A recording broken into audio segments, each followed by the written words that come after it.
Army chief صاحب، ہم اپنے شہداء سے جتنی مرضی محبت کرنے والے بن جائیں، ہم اتنی محبت کبھی نہیں کر سکتے جتنی محبت خاتم النبیین محمد صلی اللہ علیہ وآلہ وسلم اپنے چچا حضرت حمزہ رضی تعالیٰ عنہ سے کرتے ہیں یا اپنے باقی صحابہ سے کرتے ہیں۔ ہم ان کے جیسی محبت اپنے شہداء سے کر ہی نہیں سکتے۔ آرمی چیف صاحب، جب ہم ان مجسموں کو ختم کریں گے اور کافروں کے طرز عمل کو چھوڑ کے تو ہم اللہ اور اس کے رسول صلی اللہ علیہ وسلم کے رستے پہ چلیں گے، جو خاتم النبیین محمد صلی اللہ علیہ وسلم کا رستہ ہے۔ اللہ ہماری ایسے مدد کرے گا۔ کچھ لوگ کہتے ہیں کہ جی میں نے یہ خواب جو ہے نا یہ اپنی طرف سے بنا لی ہیں، اور کچھ لوگ کہتے ہیں کہ یہ یہودیوں کی کوئی لوبی ہے جنہوں نے یہ بندہ جو ہے نا وہ لانچ کیا۔ تو وہ سارے یہ کہیں گے کہ یہ جو کافروں کی فوج ہے وہ جیت جائے گی، کیونکہ وہ ہر طرح سے بھاری ہے۔ لیکن ایک اللہ کی مدد ہے جو ان کافروں کے ساتھ تو نہیں تھی لیکن ان مسلمانوں کے ساتھ تھی۔ لیکن پاکستان میں 2-2.5 سالوں کے بعد خوشحالی اللہ کی مدد سے آ جائے گی۔ وہ ان پاکستانیوں کو یقین ہی نہیں آ رہا ہوتا کہ بجلی جو ہے نا وہ پاکستان میں فری ہو گئی ہے، یعنی لوگ اس لیڈر کی بات ماننے سے انکار کر دیتے ہیں۔ تو وہ لیڈر کو یہ کہنا پڑتا ہے کہ اگر آپ کو میری بات کا یقین نہیں آ رہا نا تو آپ جائیں اپنے میٹر جو ہے نا وہ توڑ دیں۔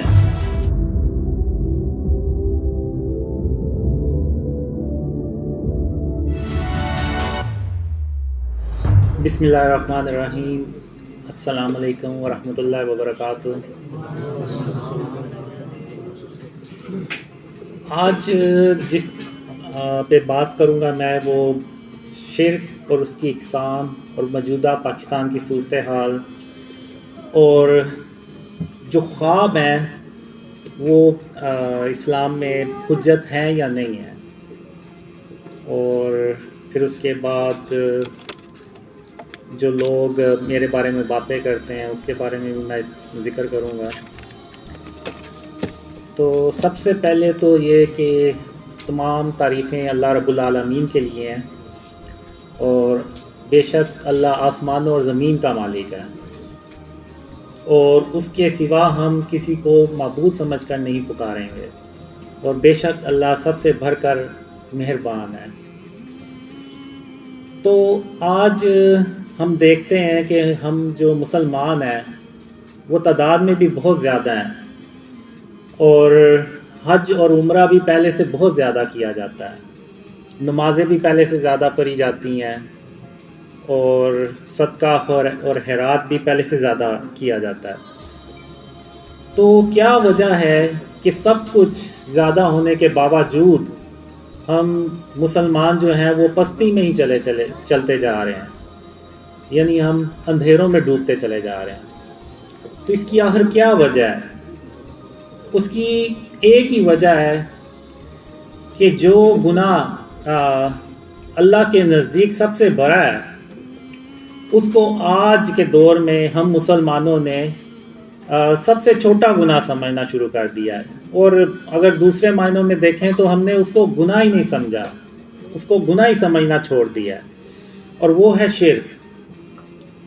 شرک کے بارے میں اللہ نے قرآن میں بھی جگہ جگہ ارشاد فرمایا ہے کہ اللہ قیامت کے دن جس کے چاہے گا گناہ بخش دے گا، مگر شرک کبھی معاف نہیں کرے گا، اور جس نے شرک کیا اس نے اپنی جان پہ ظلم کیا۔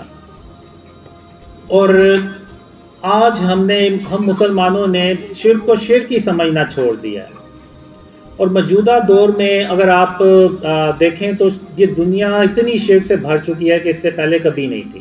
میں آپ کو شرک اور اس کی اقسام جب بتاؤں گا تو آپ اپنے ارد گرد گھوم کے نظر گھما کے دیکھیں تو آپ کو بھی یہی لگے گا کہ شرک جو ہے وہ واقعی اب اس دنیا میں بہت زیادہ پھیل چکا ہے۔ تو اب جو موجودہ دور ہے اس میں جو شرک ہے وہ کیا چیزیں ہیں؟ شرک صرف یہ نہیں ہے کہ ہم زبان سے یہ کہہ دیں کہ اللہ کا کوئی شریک نہیں ہے، نہیں، ہمیں عملی طور پہ بھی اس چیز کو ثابت کرنا ہے کہ ہم عملی طور پہ بھی اللہ کے ساتھ کسی کو شریک نہیں ٹھہراتے۔ اگر آپ دیکھیں تو آج ہم نے آرٹ اور کلچر کے نام پہ، ڈیکوریشن کے نام پہ اور اگر آپ دوسرے معنوں میں دیکھیں تو ہم نے کافروں کا کلچر جو ہے اس کو اڈاپٹ کیا ہے. تو ان چیزوں کے نام پہ ہم نے جو بت اور یہ جو اسٹیچوز ہیں یہ اپنے گھروں میں ہم نے سجا لیے ہیں. جو غیر ضروری تصویریں ہیں جو دیواروں پہ ہم نے اپنے گھروں میں سجا لی ہیں, یہ سب کی سب جو ہے نا یہ فارم آف شرک ہیں. اب اگر کسی کے گھر میں ڈیکوریشن پیس پڑا ہوا ہے, چاہے اس کی شکل کچھ بھی ہے, وہ کوئی خرگوش کی شکل ہو سکتی ہے, کوئی ہرن کی مجسمہ ہو سکتا ہے, کوئی شیر کا مجسمہ ہو سکتا ہے, کوئی ایگل ہو سکتا ہے, تو وہ بھی بت ہی ہے اس میں. اور ان بتوں میں جو خانہ کعبہ میں پڑے ہوئے تھے, جو ابراہیم علیہ السلام نے توڑے تھے, ان میں اور ان میں کوئی فرق نہیں ہے. وہ بھی بت تھے, یہ بھی بت ہیں, صرف شکلوں کا فرق ہے اور آپ کہہ لیں کہ جسامت کا فرق ہے. وہ بھی بے جان تھے, یہ بھی بے جان ہے. وہ بھی اس وقت کے لوگوں کو نہ کوئی نفع یا نقصان پہنچا سکتے تھے, اور یہ بھی آج کے دور میں نہ کسی کو نفع یا نقصان پہنچا سکتے ہیں. تو ابراہیم علیہ السلام, ان کو ان بتوں سے کوئی مسئلہ نہیں تھا, چاہتے تو وہ پرے رہتے, ان کو کیا تھا, وہ تو ایک اللہ کی عبادت کرتے تھے.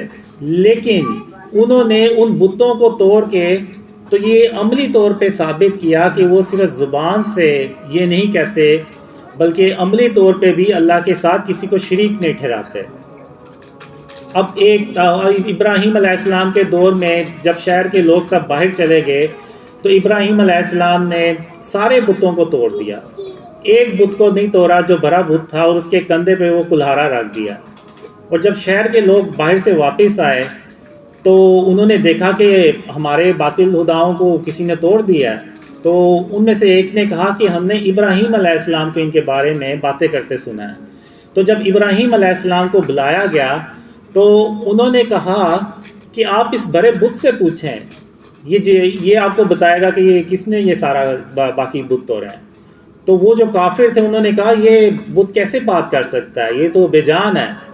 تو ابراہیم علیہ السلام نے کہا کہ اگر یہ بے جان ہے, یہ تمہیں کچھ بتا نہیں سکتا کہ یہ کس نے ان کو توڑ دیا, تو پھر تم ان کی پوجا کیوں کرتے ہو, کیوں نہیں ایک اللہ رب العالمین کی عبادت کرتے. تو وہ بجائے سمجھنے کے, غور و فکر کرنے کے, وہ ابراہیم علیہ السلام کے اور بھی خلاف ہو گئے. تو اسی طرح اگر آپ دیکھیں تو خاتم النبیین محمد صلی اللہ علیہ وآلہ وسلم فتح مکہ پہ جب خانہ کعبہ پہنچے تو محمد صلی اللہ علیہ وسلم کو ان بتوں سے کوئی مسئلہ نہیں تھا. وہ چاہتے تو صحابہ کرام سے کہہ سکتے تھے کہ ان بتوں کو اٹھا کے تو شہر سے باہر پھینک آؤ, خود ہی یہ کافر لوگ اس کو اٹھا کے لے جائیں گے. لیکن حضرت محمد صلی اللہ علیہ وآلہ وسلم نے ان بتوں کو اپنے ہاتھوں سے توڑا اور سب صحابہ کے سامنے توڑا, اور یہ پیغام دیا کہ میں نے صرف زبان سے نہیں بلکہ عملی طور پہ بھی شرک کو اپنے آپ سے بچایا ہے اور ان بتوں کو توڑا ہے. اور یہ پیغام انہوں نے اپنی امت کو قیامت تک کے لیے بتا دیا کہ آپ لوگوں نے بھی اپنے گھروں میں, اپنے علاقوں میں بتوں کو سجانا نہیں ہے بلکہ ختم کرنا ہے. تو اب لوگ مجھے باتیں کرتے ہیں کہ جی میری داڑھی نہیں ہے, میری نمازیں نہیں ہیں. تو یہ جو شرک ہے, یہ جو بت ہیں, ان کو ختم کرنا, ان تصویروں کو ختم کرنا بھی تو سنت ہے. تو آپ جو میرے خلاف ویڈیوز بناتے ہیں اور مجھے کہتے ہیں کہ جی میری داڑھی نہیں ہے, تو یہ بتوں کو توڑنا, بتوں کو ختم کرنا, تصویروں کو ختم کرنا, یہ بھی تو سنت ہے. تو آپ یہ بھی سنت تو پوری کریں. یہ لوگ اس طرف نہیں آئیں گے. اب اگر آپ نظر دہرائیں تو آپ کو شرک کی بہت سی اقسام نظر آئیں گی. آپ بڑی بڑی ہاؤسنگ سوسائٹیز میں چلے جائیں, وہاں پہ انہوں نے بڑے بڑے بت بنائے ہوئے ہیں, اور وہ یہ کہتے ہیں کہ یہ ہماری سوسائٹیز کی زینت بڑھاتے ہیں, یہ ہماری سوسائٹی کے خوبصورتی کو بڑھاتے ہیں. بلکہ ایک لاہور میں ایک بہت بڑی ہاؤسنگ سوسائٹی ہے, انہوں نے تو پورا ایک بلاک بنایا ہوا ہے احرام مصر کے اوپر, اور وہ جو باطل خدا ہیں وہ انہوں نے بڑے بڑے بنا کے رکھے ہوئے ہیں. تو اب یہ کیسے ہو سکتا ہے کہ ہم ایک اسلامک ملک میں رہتے ہیں, پاکستان ایک اسلامک کنٹری ہے, تو یہاں پہ اگر ہم باطل خداؤں کو, ان کے مجسموں کو ادھر جگہ جگہ سجائیں گے, تو آپ کا کیا خیال ہے کہ اللہ ہماری مدد کرے گا؟ اللہ کبھی ہماری مدد نہیں کرے گا. ہم جو ہے وہ اپنے راستے سے بہت دور بھٹک چکے ہیں. تو آج ہمیں جو ہے یہ اپنے آپ کو ان جو شرک کی فارمز ہیں، جو شرک ہیں، ان سے اپنے آپ کو بچانا ہوگا، ورنہ آپ بھول جائیں کہ اس ملک میں کوئی خوشحالی آئے گی، اللہ کی مدد آئے گی. بہت سے لوگ مجھ سے پوچھتے ہیں کہ تمہیں خوابوں میں کیا آیا کہ کب پاکستان کے حالات صحیح ہوں گے؟ تو میں اپنے خوابوں کی بیس پہ کہتا ہوں کہ جب تک ہم اپنے آپ کو شرک اور اس کی اقسام سے نہیں بچائیں گے، اس ملک کو شرک اور اس کی اقسام سے نہیں پاک کریں گے، تو تب تک آپ بھول جائیں کہ اللہ کی کوئی مدد آئے گی، اور تب تک پاکستان کے جو حالات ہیں وہ مزید خراب ہی ہوتے چلے جائیں گے اور بہتری کی کوئی امید نہیں ہے. تو اگر دیکھیں تو آپ بڑے بڑے بینرز لگے ہوئے ہیں جن پہ غیر ضروری تصاویر ہیں، تو یہ بھی سب فارم آف شرک ہے. ایک حدیث ہے کہ جس گھر میں تصویر ہوگی وہاں پر اللہ کی رحمت کے فرشتے نہیں آئیں گے. تو جب ایک تصویر سے اللہ کی رحمت کے فرشتے نہیں آئیں گے، تو یہ جو بت ہیں جو ہم نے اپنے گھروں میں سجائے ہوئے ہیں، ان کے ہوتے ہوئے تو سوال ہی پیدا نہیں ہوتا کہ اللہ ہماری کوئی مدد کرے. اب میں نے جب اپنے خواب شیئر کرنا شروع کیے تو مجھے اللہ نے بہت سے خوابوں میں دکھایا بھی اور بتایا بھی کہ قاسم میں تیری صرف اس لیے مدد کر رہا ہوں کہ تو نے اپنے آپ کو شرک اور اس کی اقسام سے بچانا شروع کر دیا. تو اب اتنے یعنی آپ دیکھیں کہ شرک اتنا پینیٹریٹ کر چکا ہے کہ مکہ اور مدینہ بھی ان چیزوں سے پاک نہیں رہے. آپ نے اکثر دیکھا ہوگا یوٹیوب پہ آپ جائیں، آپ سرچ کریں تو بہت سی آپ کو ایسی ویڈیوز نظر آئیں گی جس میں لوگوں نے اپنے جسموں پہ ٹیٹوز بنوائے ہوئے ہیں اور ان میں وہ تصاویر بنی ہوئی ہیں، اور وہ اسی کے ساتھ عمرہ کر رہے ہیں، اسی کے ساتھ وہ مدینے میں جا کے نمازیں پڑھ رہے ہیں. اور اگر آپ دیکھیں تو بہت سے لوگ مکہ اور مدینہ میں ٹی شرٹس پہن کے جاتے ہیں، قمیضیں پہن کے جاتے ہیں جن کے اوپر شیروں کے یا اس طرح سے دوسرے جانوروں کی تصویریں بنی ہوتی ہیں. تو اگر آپ دیکھیں تو ہمارے جو مکہ اور مدینہ جو اتنی پاک جگہ ہیں وہ بھی شرک سے نہیں بچی ہوئی، وہاں بھی شرک کی آپ کو اقسام نظر آئیں گے. اب جو موجودہ پاکستان کے حالات ہیں اگر آپ دیکھیں تو یعنی جس طرف ہم جا رہے ہیں، آپ کے بھی ذہن میں ہوگا کہ شاید آج سے 2-4 سال بعد ہمیں لائٹس اور پنکھے افورڈ کرنا بھی مشکل ہو جائے. جس طرح سے یہ بجلی کے بلز آ رہے ہیں اور مہنگائی ہو رہی ہے اور پیٹرول کی پرائسز اوپر جا رہی ہیں، تو یہ سب اس لیے ہو رہا ہے کہ ہم جو بھی پلانز بناتے ہیں گورنمنٹ کے لیول پہ، جو بھی پلانز بناتے ہیں، تو اللہ کی مدد ہمارے ساتھ ہوتی ہی نہیں ہے. جب اللہ کی مدد ہی ہمارے ساتھ نہیں ہوتی تو وہ جو پلانز ہم بناتے ہیں وہ بجائے کامیاب ہونے کے وہ الٹے ہو جاتے ہیں، اور ہم جو ہیں وہ اور زیادہ قرضہ لینا پڑتا ہے اور زیادہ مہنگائی کرنی پڑتی ہے. تو پاکستان جب بنایا گیا تو ہم نے اللہ کے نام پہ بنایا اس کو، یعنی پاکستان کا مطلب کیا؟ لا الہ الا اللہ. اور لا الہ الا اللہ کا مطلب کیا؟ کہ ایسی جگہ جو ہر طرح کے شرک سے پاک ہو. یہ نہیں ہے کہ ہم زبان سے تو کہتے ہیں کہ اللہ کا کوئی شریک نہیں ہے، لیکن عملی طور پہ ہم نے اپنے گھروں میں بت بھی سجائے ہوئے ہیں اور ہم نے تصاویر بھی لگائی ہوئی ہیں، اور ہم انڈین موویز بھی دیکھتے ہیں. اور انڈین موویز میں آپ کو شاید ہی کوئی ایسی مووی ملے جس میں وہ اپنے باطل خدا نہیں دکھاتے. تو یعنی ایک مسلمان جب وہ ایک مووی دیکھتا ہے انڈین مووی، اور اس میں وہ جب باطل خدا کے کرشمے دکھاتے ہیں اور بتاتے ہیں کہ ہیرو جو تھا وہ ناکام ہو رہا تھا اور باطل خدا نے اس کی مدد کی اور وہ کامیاب ہو گیا. اب وہ سٹوری ایک مسلمان اپنے کسی دوسرے مسلمان کو شیئر کرے گا اور کہے گا کہ یار تم بھی فلم دیکھنا، بڑی اچھی ہے. تو وہ اب عملی طور پہ تو وہ شرک کر رہا ہے، وہ اپنی زبان سے مانے یا نہ مانے وہ ایک علیحدہ بات ہے، لیکن عملی طور پہ تو اس نے کیا ہے. جیسے یہ بت رکھے ہوئے ہیں اور تصاویریں رکھی ہوئی ہیں، تو ہمیں عملی طور پہ بھی یہ ثابت کرنا ہے کہ ہم شرک اور اس کی اقسام سے اپنے آپ کو بچاتے ہیں.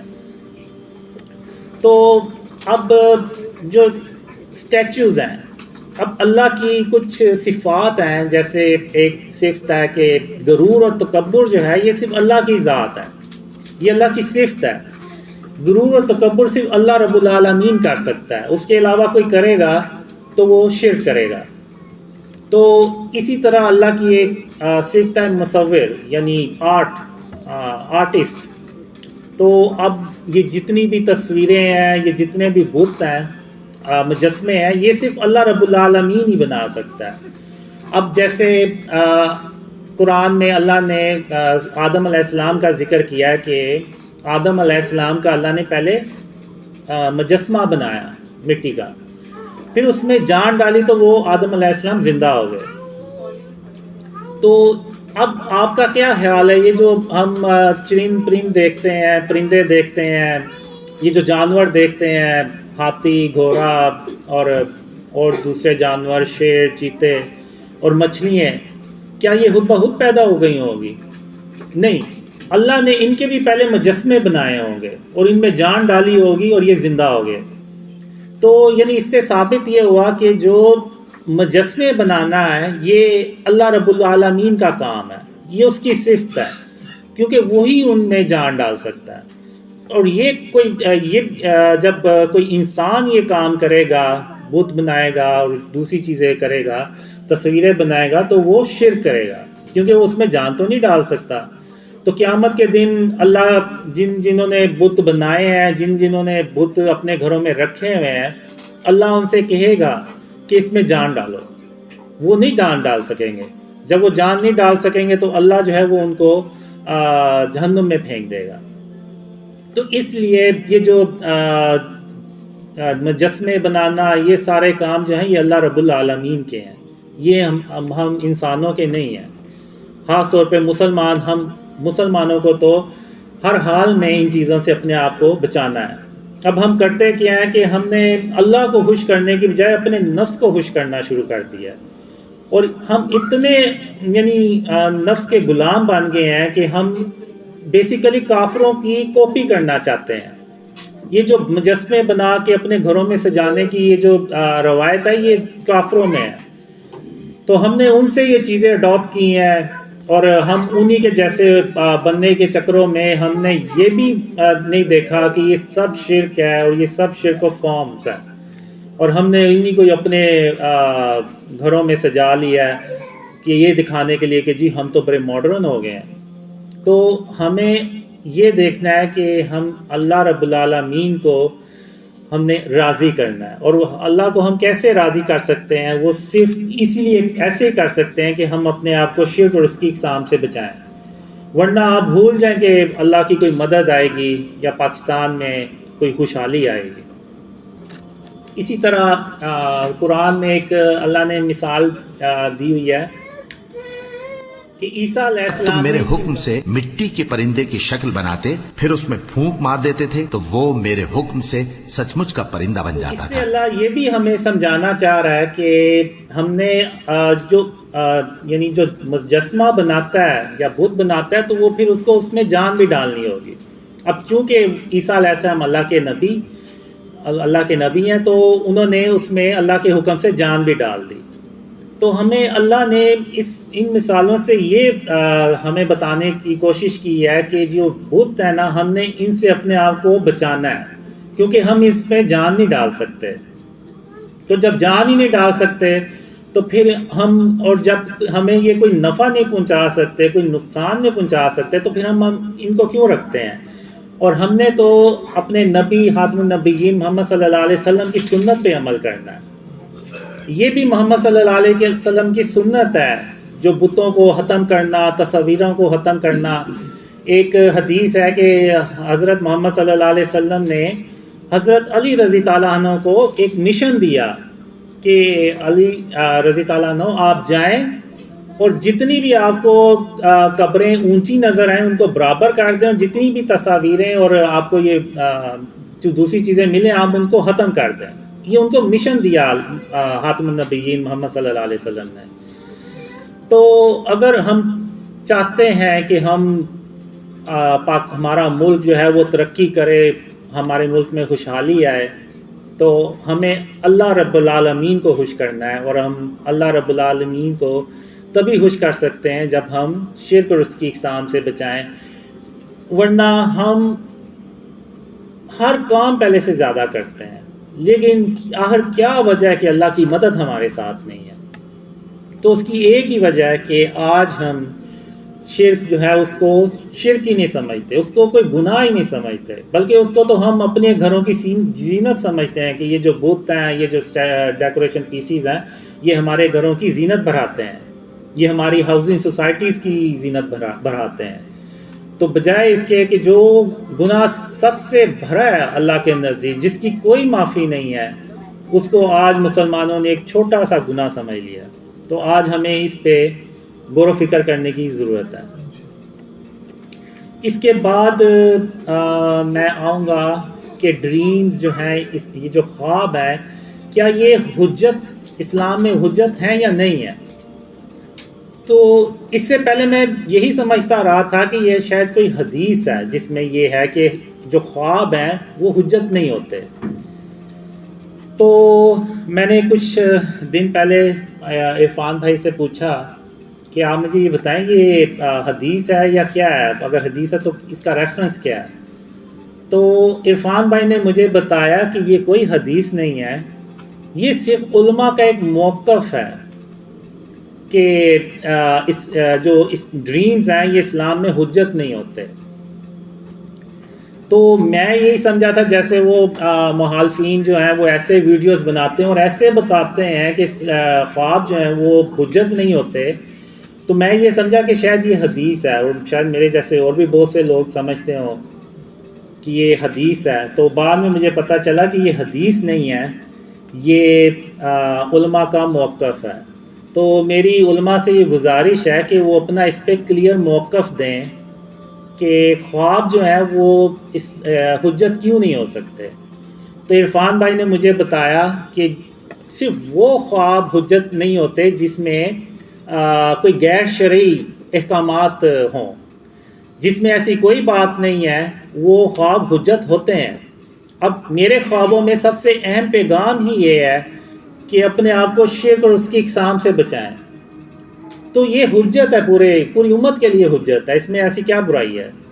تو اب یہ دیکھیں کہ جو ڈریمز ہیں ان میں یعنی میرے جو مخالفین ہیں وہ بھی اپنی ویڈیوز میں یہ کہتے ہیں کہ اس کے جو خواب ہیں، جو اس کو خوابوں میں پیغامات دیے گئے ہیں، وہ آلریڈی پہلے سے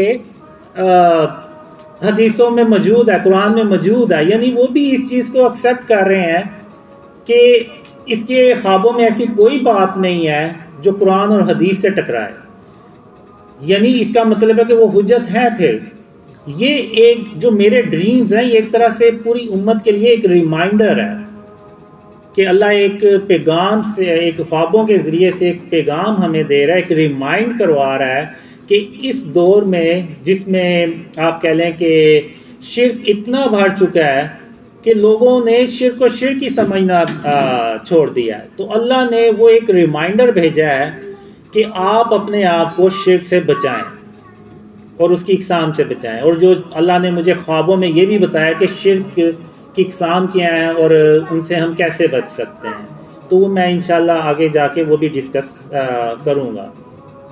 تو میری علماء سے یہ گزارش ہے کہ وہ اس چیز پہ کلیئر موقف دیں کہ خواب جو ہیں وہ اسلام میں حجت کیوں نہیں ہو سکتے۔ تو ایسا نہ ہو کہ اللہ اپنی رحمت سے جب یہ خواب سچ کر دکھائے تو یہ جو دوسرے جو مسلمان ہیں، خاص طور پہ جو آپ کو فالو بھی کرتے ہیں، وہ آپ سے پھر یہ کہتے پھریں گے کہ آپ تو کہا کرتے تھے کہ ڈریمز حجت نہیں ہوتے، تو اس کے خوابوں پہ عمل کرتے ہوئے جب ہم نے اس ملک کو شرک اور اس کی اقسام سے پاک کیا تو اللہ کی رحمتیں اور برکتیں نازل ہوئیں اور ہم ان مشکلات سے باہر نکل گئے اور اس ملک میں خوشحالی آ گئی، تو آپ کہتے تھے کہ یہ حجت نہیں ہوتے، اس کے خواب تو پاکستان کے لیے حجت بن گئے ہیں، اور بلکہ نہ صرف پاکستان کے لیے بلکہ پوری امت کے لیے حجت بن گئے ہیں۔ پوری امت کو یہ پیغام کیا پوری دنیا میں کہ اگر آپ نے بھی اس ان اندھیروں سے باہر نکلنا ہے تو آپ بھی اپنے آپ کو شرک اور اس کی اقسام سے بچائیں، تو آپ بھی اسی طرح ہی خوشحال ہو جائیں گے جیسے کہ آج پاکستان کے لوگ ہیں۔ تو ایسا نہ ہو کہ کل کو آپ لوگ جو ہیں مسلمان وہ آپ علماء کو یہ کہتے کہیں کہ آپ کی یہ بات، اگر یہ بات غلط تھی تو ہو سکتا ہے آپ کی باقی باتیں بھی غلط ہوں، تو وہ آپ کی باقی باتوں پہ بھی یقین نہ کریں۔ تو میری آپ سے یہ گزارش ہے کہ آپ اس پہ کلیئر موقف دیں کہ کون سے خواب حجت ہوتے ہیں اور کون سے خواب حجت نہیں ہوتے، کیونکہ جو میرے مخالفین ہیں وہ اس چیز کو بیس بنا کے کہتے ہیں کہ ڈریم جو ہیں وہ حجت نہیں ہوتے۔ میں آپ کو مثالیں بھی دوں گا کہ اسلام میں خوابوں کی اہمیت کتنی زیادہ ہے۔ پہلی مثال میں دوں گا آپ کو کہ ہم ہر سال جو بڑی عید پہ قربانی کرتے ہیں وہ بھی ایک خواب کے نتیجے میں ہم کرتے ہیں۔ ابراہیم علیہ السلام کو خواب آیا تھا کہ وہ اپنے بیٹے اسماعیل کو اللہ کی راہ میں قربان کرتے ہیں۔ تو جب ابراہیم علیہ السلام جب یہ عمل کرنے لگے تو اللہ نے ارشاد فرمایا کہ بس ابراہیم بس، آپ نے اپنا خواب سچ کر دکھایا۔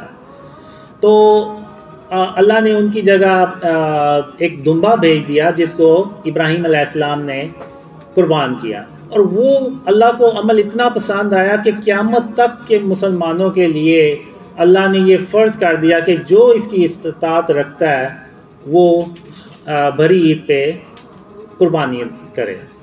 تو یہ بھی ایک خواب کا نتیجہ تھا۔ پھر اس کے بعد اگر آپ دیکھیں تو یوسف علیہ السلام، ان کو بھی خواب آیا، اور یوسف علیہ السلام کے دور میں کافر بادشاہ جس نے یوسف علیہ السلام پہ ظلم کیا، ان کو جیل میں بھیج دیا، اس ظالم بادشاہ کو ایک خواب آیا کہ 7 پتلی گائیں جو ہیں وہ 7 موٹی گایوں کو کھا رہی ہیں۔ تو اس وقت کسی کو اس کی تعبیر ہی نہیں سمجھ آئی۔ تو بادشاہ کا ایک درباری ہوتا تھا، تو اس نے کہا کہ مجھے ایک شخص کا پتہ ہے، وہ آپ کو اس خواب کی تعبیر بالکل صحیح بتائے گا۔ ان کا نام ہے یوسف علیہ السلام۔ تو جب یوسف علیہ السلام کو بلایا گیا تو یوسف علیہ السلام نے جو اس خواب کی تعبیر بتائی وہ یہ بتائی کہ 7 خوشحالی کے سال آئیں گے، پھر اس کے بعد 7 خشک سالی کے سال آئیں گے۔ تو آپ نے خوشحالی کے سالوں میں جو اناج جمع کیا ہوگا وہ آپ نے باقی خشک سالی کے سالوں میں ان کو استعمال کرنا ہے۔ تو پھر یوسف علیہ السلام کو یہ اس کی ذمہ داری دی گئی کہ آپ اس پہ کام کریں۔ تو یوسف علیہ السلام نے اللہ کی مدد سے اس پہ کام کیا، اور وہ اس وقت کے لوگ جو ہیں وہ اس قحط زدہ جو سال تھے ان سے وہ بچ گئے۔ تو وہ بھی ایک خواب تھا، اور وہ ایک ظالم بادشاہ کا خواب تھا جو اللہ کو مانتا بھی نہیں تھا، تو اس کا خواب بھی سچا ہوا۔ تو اس کے بعد اگر آپ دیکھیں تو جو اذان ہوتی ہے وہ بھی 3 صحابہ کو خوابوں میں آیا اذان کے بارے میں، جو ہم دن میں 5 بار سنتے ہیں۔ تو اب علماء کہیں گے کہ یہ نبیوں کے خواب تھے یا نبیوں نے اپروو کیے تھے خواب۔ وہ جو ظالم بادشاہ کو خواب آیا تھا وہ یوسف علیہ السلام یعنی اللہ کے نبی نے وہ خواب اپروو کیا تھا۔ تو چلیں یہ بھی مان لیتے ہیں، کیونکہ جو نبی کا خواب ہوتا ہے وہ وحی ہوتا ہے، بلکہ نبی جو ہوتے ہیں اللہ کے، ان کا ایک ایک بات، ایک ایک عمل وہ اللہ کی طرف سے ہوتا ہے۔ تو چلیں یہ بھی مان لیتے ہیں کہ وہ چونکہ نبیوں نے اپروو کیا تھا۔ تو اب میں ایک آپ کو ایسی مثال دوں گا جو یعنی خاتم النبیین محمد صلی اللہ علیہ وسلم کے بعد ایک آدمی کو خواب آیا تھا، اور وہ خواب اس وقت کے خلیفہ کے لیے بھی حجت بنا، اور اس وقت پوری امت تھی ان کے لیے بھی وہ حجت بنا۔ وہ خواب یہ کہ حضرت عمر رضی اللہ عنہ جب خلیفہ تھے تو ان کے دور میں قحط پڑ گیا، اور قحط اتنا زیادہ پڑ گیا کہ حضرت عمر رضی اللہ عنہ کو جو گورنرز تھے ان سب کو انہوں نے کام پہ لگا دیا کہ آپ جو ہیں وہ اناج بھیجیں، اور جب آپ اناج بھیجیں اور یہ جو قحط جدھر پڑا ہوا ہے اس کو ہم کنٹرول کریں۔ تو حضرت عمر رضی تعالیٰ عنہ نے پھر ایسا سسٹم بھی بنایا کہ گورنمنٹ کے لیول پہ 30,000 لوگوں کو، تقریباً 30,000 لوگوں کو مدینہ میں ہر روز کھانا کھلایا جاتا تھا. اور اتنا قحط تھا کہ حضرت عمر رضی تعالیٰ عنہ کو وہ قانون جو محمد صلی اللہ علیہ وسلم نے بنایا تھا، یعنی چور کا ہاتھ کاٹنا، اس کو بھی چینج کیا کہ قحط زیادہ علاقے میں یہ قانون لاگو ہی نہیں ہوتا. تو یعنی اتنا شدید وہ قحط تھا اور کئی مہینوں تک وہ قحط چلا. اور وہ حضرت عمر رضی تعالیٰ عنہ یعنی جو خلیفہ تھے، ان کو بھی کوئی رستہ نہیں تھا مل رہا کہ ہم اس قحط سے کیسے باہر نکلیں. پھر اس وقت ایک آدمی کو، جو عام شخص تھا، اس کو خواب آیا. ان کی خواب میں حضرت محمد صلی اللہ علیہ وسلم آئے اور حضرت عمر رضی تعالیٰ عنہ کے لیے ایک پیغام بھیجا. وہ شخص حضرت عمر رضی تعالیٰ عنہ کے پاس گئے اور اپنا خواب انہوں نے حضرت عمر رضی تعالیٰ عنہ سے شیئر کیا، بیان کیا. تو اب آپ یہ دیکھیں کہ وہ ایک عام اس وقت کے انسان تھے. تو حضرت عمر رضی تعالیٰ عنہ نے ان سے یہ نہیں پوچھا آپ کی کریڈیبلٹی کیا ہے، آپ کی کیا یعنی حیثیت ہے، اس خواب کو میں کیوں مانوں. نہ حضرت عمر رضی تعالیٰ عنہ نے یہ کہا کہ نعوذ باللہ، کیونکہ ان کے دل میں کوئی کینہ اور بغض اور غرور تکبر تو نہیں تھا، تو نہ حضرت عمر رضی تعالیٰ عنہ نے یہ کہا کہ میں وہ ہوں جس کے بارے میں خود خاتم النبیین محمد صلی اللہ علیہ وسلم نے فرمایا کہ اگر ان کے بعد کوئی نبی ہوتا تو وہ حضرت عمر رضی تعالیٰ عنہ ہوتے. نہ حضرت عمر رضی تعالیٰ عنہ نے یہ کہا کہ میرے بارے میں حضرت محمد صلی اللہ علیہ وسلم نے خود یہ ارشاد فرمایا ہوا ہے کہ جہاں سے عمر گزرتا ہے وہاں شیطان اپنا رستہ ہی بدل لیتا ہے. اور نہ حضرت عمر رضی تعالیٰ عنہ نے یہ کہا کہ مجھے اللہ نے اپنی رحمت سے عشرہ مبشرہ میں شامل کیا. تو میں کیسے، تم مجھے کیسے اپنا خواب جو ہے وہ اس طرح سے بتا رہے ہو. انہوں نے ایسا کوئی سوال نہیں پوچھا، کوئی ایسی بات نہیں کی. یہ جو میرے مخالفین ہیں جو ویڈیوز بناتے ہیں وہ کہ جی میری داڑھی نہیں ہے، میری نمازیں نہیں ہیں، اس کی کیا حیثیت ہے، اس کی کریڈیبلٹی کیا ہے، یہ تو دماغی طور پہ پاگل ہے اور پتہ نہیں کون سی کیسی باتیں کرتے ہیں. یعنی یہ ایسے باتیں کرتے ہیں جیسے پتہ نہیں دنیا کا جو علم ہے وہ اللہ نے نعوذ باللہ انہی کو صرف سکھایا اور کسی کے پاس نہیں ہے. تو حضرت عمر رضی تعالیٰ عنہ نے ایسی کوئی بات نہیں کی، بلکہ انہیں اپنی فکر ہو گئی کہ آخر میں نے ایسا کیا ہے کہ خاتم النبیین محمد صلی اللہ علیہ وسلم کو اب میرے خواب میں نہیں آئے بلکہ کسی دوسرے خواب کے بندے کے خواب میں آئے ہیں اور میرے لیے پیغام بھیجا ہے. تو آخر مجھ سے ایسی کیا بات ہو گئی. تو پھر اس کے بعد حضرت عمر رضی تعالیٰ عنہ نے اس خواب کے بارے میں باقی صحابہ سے مشورہ بھی کیا. اور پھر ایک خطبے کے دوران، جمعے کے خطبے کے دوران حضرت عمر رضی تعالیٰ عنہ نے یہ ایکسیپٹ کیا کہ مجھ سے غلطی ہوئی ہے. تو ہم اب جو ہے نا اللہ سے نماز استسقاء پڑھیں گے، یعنی اللہ سے دعا کریں گے، نماز پڑھیں گے کہ اللہ بارش برسائے. تو اس کے بعد پھر حضرت عمر رضی تعالیٰ عنہ نے نماز پڑھی اور اللہ سے دعا کی، اور اس کے چند دنوں کے بعد بارشوں کا سلسلہ شروع ہو گیا اور وہ قحط ختم ہو گیا. یعنی اگر آپ دیکھیں تو ایک عام سے انسان کو ایک خواب آیا، اور وہ ایک عام سے انسان کا خواب اس وقت کے خلیفہ کے لیے حجت بنا، اور نہ صرف اس خلیفہ کے لیے حجت بنا بلکہ پوری امت کے لیے حجت بنا. بلکہ وہ میں تو یہ کہوں گا کہ اللہ نے اس کا خواب قیامت تک کے لیے اس امت کے لیے حجت بنا دیا. تو جب اس انسان کا جو خواب ہے وہ حجت بنا ایک خلیفہ کے لیے، پوری امت کے لیے، تو جو میرے خواب ہیں یہ بھی تو پوری امت کے لیے حجت بن سکتے ہیں. خاص طور پہ جب عمران خان کے بارے میں مجھے خواب آئے کہ عمران خان نے شرک کر کے، قبر کو سجدہ کر کے شرک کیا ہے، بلکہ شرک اکبر کیا ہے، تو یہ میرا خواب عمران خان کے لیے بھی حجت تھا. تو اب یہ جو آپ کو میں نے مثال بنائی ہے، اب ضروری نہیں ہے کہ اگر اس مثال سے ہمیں کوئی فائدہ یا ہماری زندگی میں کوئی اس کا ہمیں ضرورت نہیں پڑی تو کسی کو بھی نہیں پڑی ہوگی.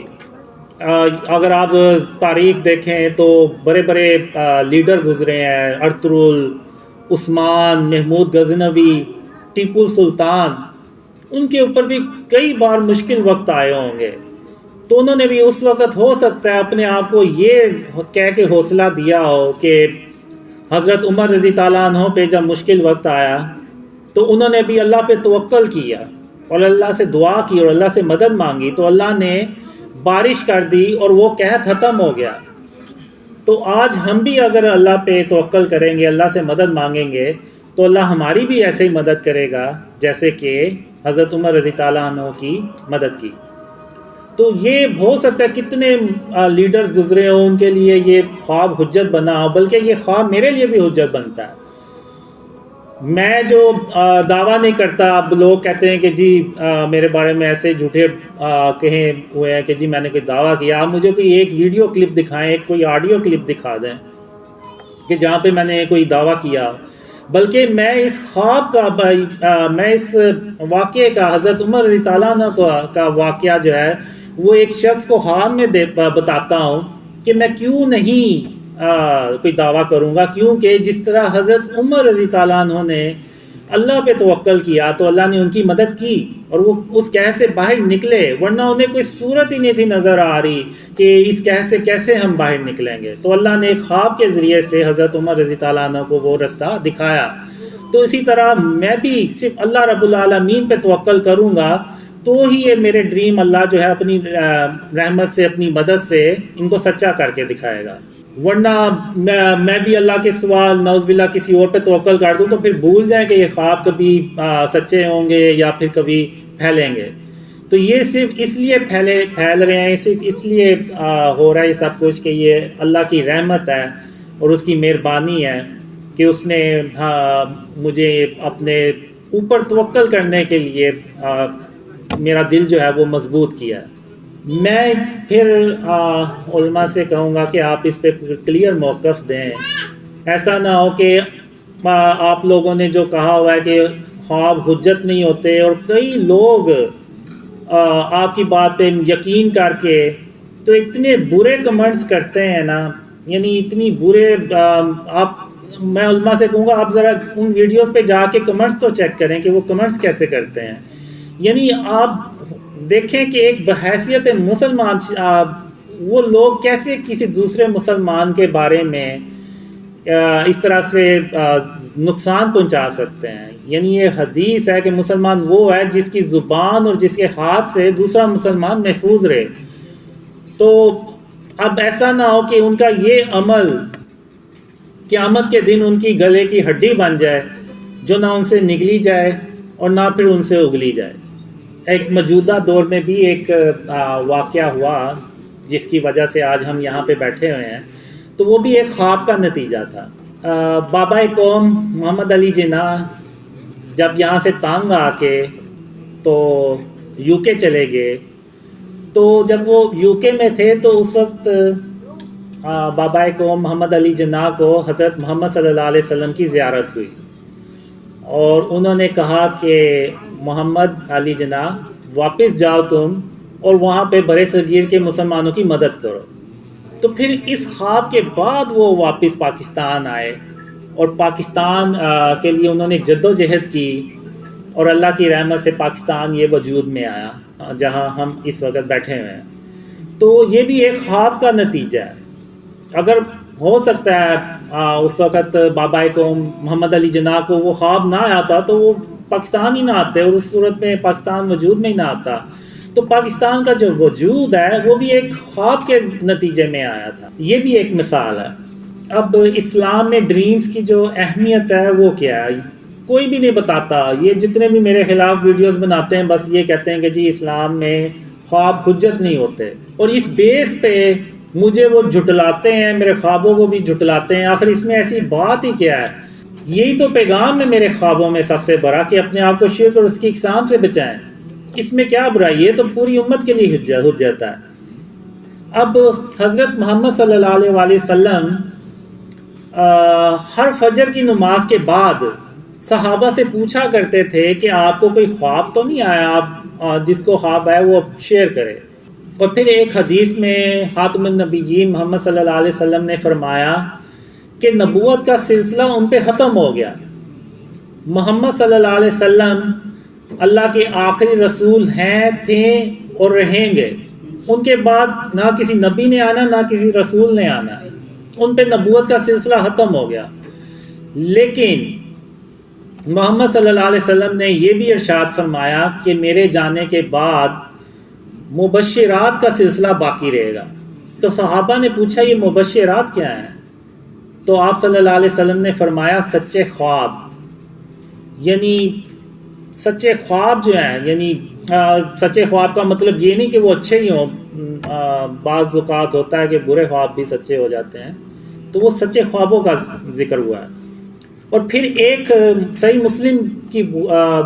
مسلم بخاری کی حدیث ہے کہ جس میں آپ صلی اللہ علیہ وسلم نے فرمایا کہ سچے خواب جو ہیں یہ نبوت کا 46واں حصہ ہے۔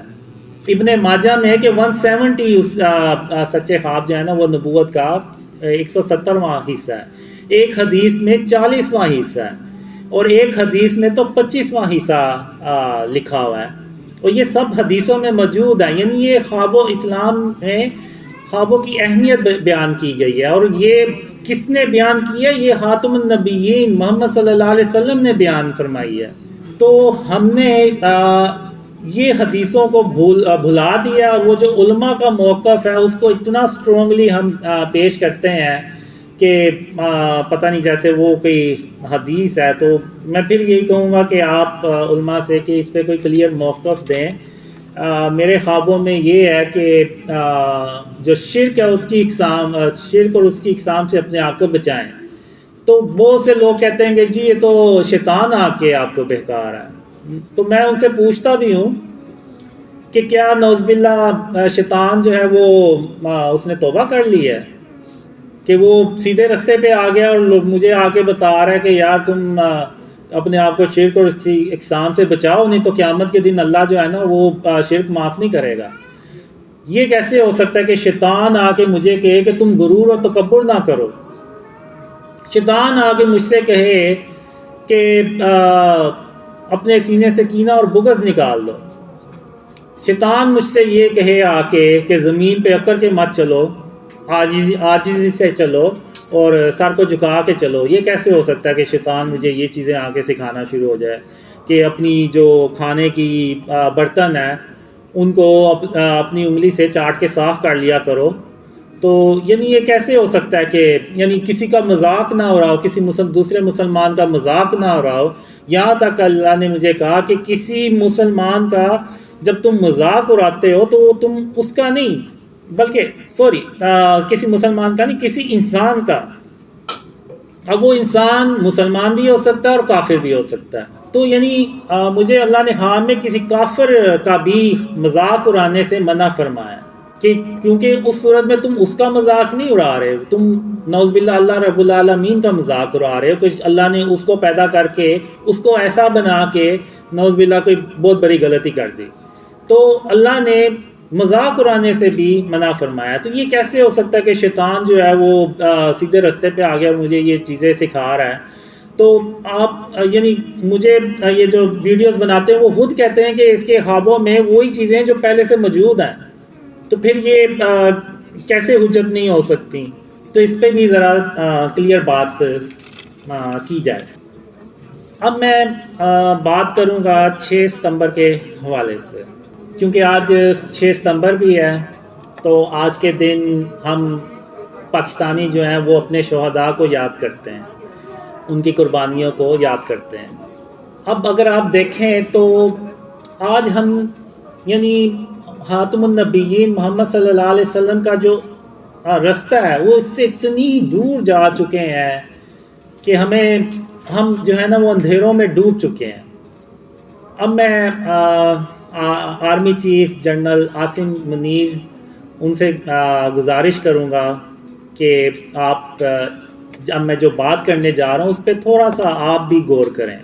آرمی چیف صاحب، ہم اپنے شہداء سے جتنی مرضی محبت کرنے والے بن جائیں، ہم اتنی محبت کبھی نہیں کر سکتے جتنی محبت خاتم النبیین محمد صلی اللہ علیہ وآلہ وسلم اپنے چچا حضرت حمزہ رضی تعالیٰ عنہ سے کرتے ہیں یا اپنے باقی صحابہ سے کرتے ہیں۔ ہم ان کے جیسی محبت اپنے شہداء سے کر ہی نہیں سکتے۔ تو جب حضرت حمزہ رضی تعالیٰ عنہ کو غزوہ احد میں شہید کیا گیا تو اس کے بعد خاتم النبیین محمد صلی اللہ علیہ وسلم نے اپنے صحابہ سے یہ نہیں کہا کہ آپ ان کا مجسمہ بنائیں یا تصویر بنائیں تاکہ میں ان کو یاد کیا کروں، نہیں، انہوں نے ایسا نہیں کیا۔ انہوں نے اپنے چچا کے لیے اللہ سے دعا مانگی، اور باقی بھی صحابہ شہید ہوئے، کئی جنگوں میں آپ صلی اللہ علیہ وسلم کے ساتھ شہید ہوئے۔ محمد صلی اللہ علیہ وسلم نے کبھی کسی کا مجسمہ نہیں بنوایا، نہ کبھی کسی کی تصویر بنوائی کہ ان کو یاد کیا جائے، بلکہ آپ صلی اللہ علیہ وسلم نے دعا فرمائی۔ یعنی جو سنت ہے وہ شہیدوں کے لیے دعا کی سنت ہے، نہ کہ ان کے مجسمے بنا کے تو ہم ان کو رکھیں یا ان کی تصاویر ہم لگائیں۔ آج کیا ہوتا ہے، آج 6 ستمبر ہے، تو آج کے دن کیا ہوتا ہے کہ ہم اپنے شہیدوں کو یاد کرتے ہیں، مجسمے بنا کے یاد کرتے ہیں کہ یہ اس شہید کا مجسمہ ہے کہ جنہوں نے 1965 میں لاہور میں دشمن کو کئی دن تک روک کے رکھا۔ پھر ہم بتاتے ہیں کہ یہ ان شہید کا مجسمہ ہے کہ جنہوں نے اپنا جہاز گرا دیا لیکن دشمن کی غلامی قبول نہیں کی۔ پھر ہم بتاتے ہیں کہ یہ اس شہید کا مجسمہ ہے کہ جنہوں نے کارگل میں جام شہادت نوش فرمایا۔ یعنی آج ہم اس طرح سے اپنے شہیدوں کو یاد کرتے ہیں۔ اگر آپ کافروں کو دیکھیں تو یہ کافروں کا طرز عمل ہے، وہ جو ان کے جو فوجی جنگوں میں مارے جاتے ہیں تو وہ ان کی یاد میں مجسمے بنا لیتے ہیں، پھر ان کو ایسے ہی یاد کرتے ہیں کہ یہ فلانا فوجی تھا، فلانی جنگ میں مارا گیا، 1900 یعنی پہلی جنگ عظیم میں مارا گیا، دوسری جنگ عظیم میں مارا گیا، اسی طرح یاد کرتے ہیں۔ تو آرمی چیف صاحب، آپ اگر صدیوں پیچھے چلے جائیں تو کافر لوگ کیا کرتے تھے، بلکہ ابھی بھی کرتے ہوں گے، اس وقت کافر لوگ کیا کرتے تھے، انہوں نے مجسمے بنائے ہوئے تھے باطل خداؤں کے کہ یہ مجسمہ جو ہے باطل خدا کا یہ بارش برسانے والا ہے، یہ مجسمہ جو ہے یہ رزق فراہم کرنے والا ہے، یہ باطل خدا کا مجسمہ ہے، یہ ہماری پریشانی ہے، مصیبتیں دور کرتا ہے، نعوذ باللہ۔ تو آج اگر آپ دیکھیں تو کیا ہم نے بھی محمد صلی اللہ علیہ وسلم کی سنت کو چھوڑ کے ان کافروں کا طرز عمل نہیں اپنا لیا اپنے شہیدوں کو یاد کرنے کے لیے؟ اور آپ مجھے یہ بتائیں جنرل صاحب کہ جو کعبہ میں 360 بت پڑے ہوئے تھے، ان بتوں میں، ان مجسموں میں، اور یہ جو آج ہم نے شہداء کے مجسمے بنا لیے ہوئے ہیں، ان میں اور ان میں کیا فرق ہے؟ ایون اگر آپ دیکھیں تو آرمی کی بیسس پہ ہم چلے جائیں تو وہاں بھی وہ مجسمے بنے ہوئے ہیں جس میں وہ کمانڈرز دکھائے ہوئے ہیں جنہوں نے مختلف ایکشنز بنائے ہوئے ہیں۔ تو ان مجسموں میں اور جو 360 مجسمے خانہ کعبہ میں پڑے ہوئے تھے، ان میں اور ان میں کیا فرق ہے؟ یا جو ابراہیم علیہ السلام نے بت توڑے تھے، ان میں اور ان میں کیا فرق ہے؟ کوئی فرق نہیں ہے۔ وہ بھی بت تھے، یہ بھی بت ہیں، وہ بھی بے جان تھے، یہ بھی بے جان ہے۔ تو کیا ایسا نہیں ہوا کہ ہم نے محمد صلی اللہ علیہ وسلم کا جو راستہ تھا اس کو چھوڑ کے تو ہم نے کافروں کا طرز عمل اپنا لیا ہے، اور کافروں کو خوش کرنے کے لیے ہم نے یہ مجسمے بنا لیے اور ہم بھی ان کو ایسے یاد کرتے ہیں جیسے کہ کافر لوگ ان کو یاد کرتے ہیں۔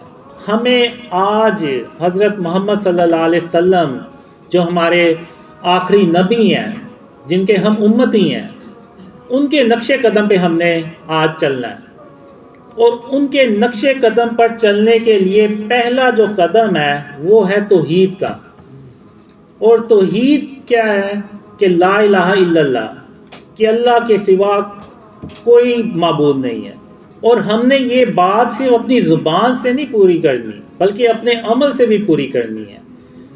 تو میں آرمی چیف صاحب سے گزارش کروں گا، ریکویسٹ کروں گا کہ آپ زیادہ نہیں، بس 5 منٹ اس بات پہ غور کریں کہ کیا ہم نے محمد صلی اللہ علیہ وسلم کے راستے کو چھوڑ کر کافروں کا راستہ نہیں اپنا لیا؟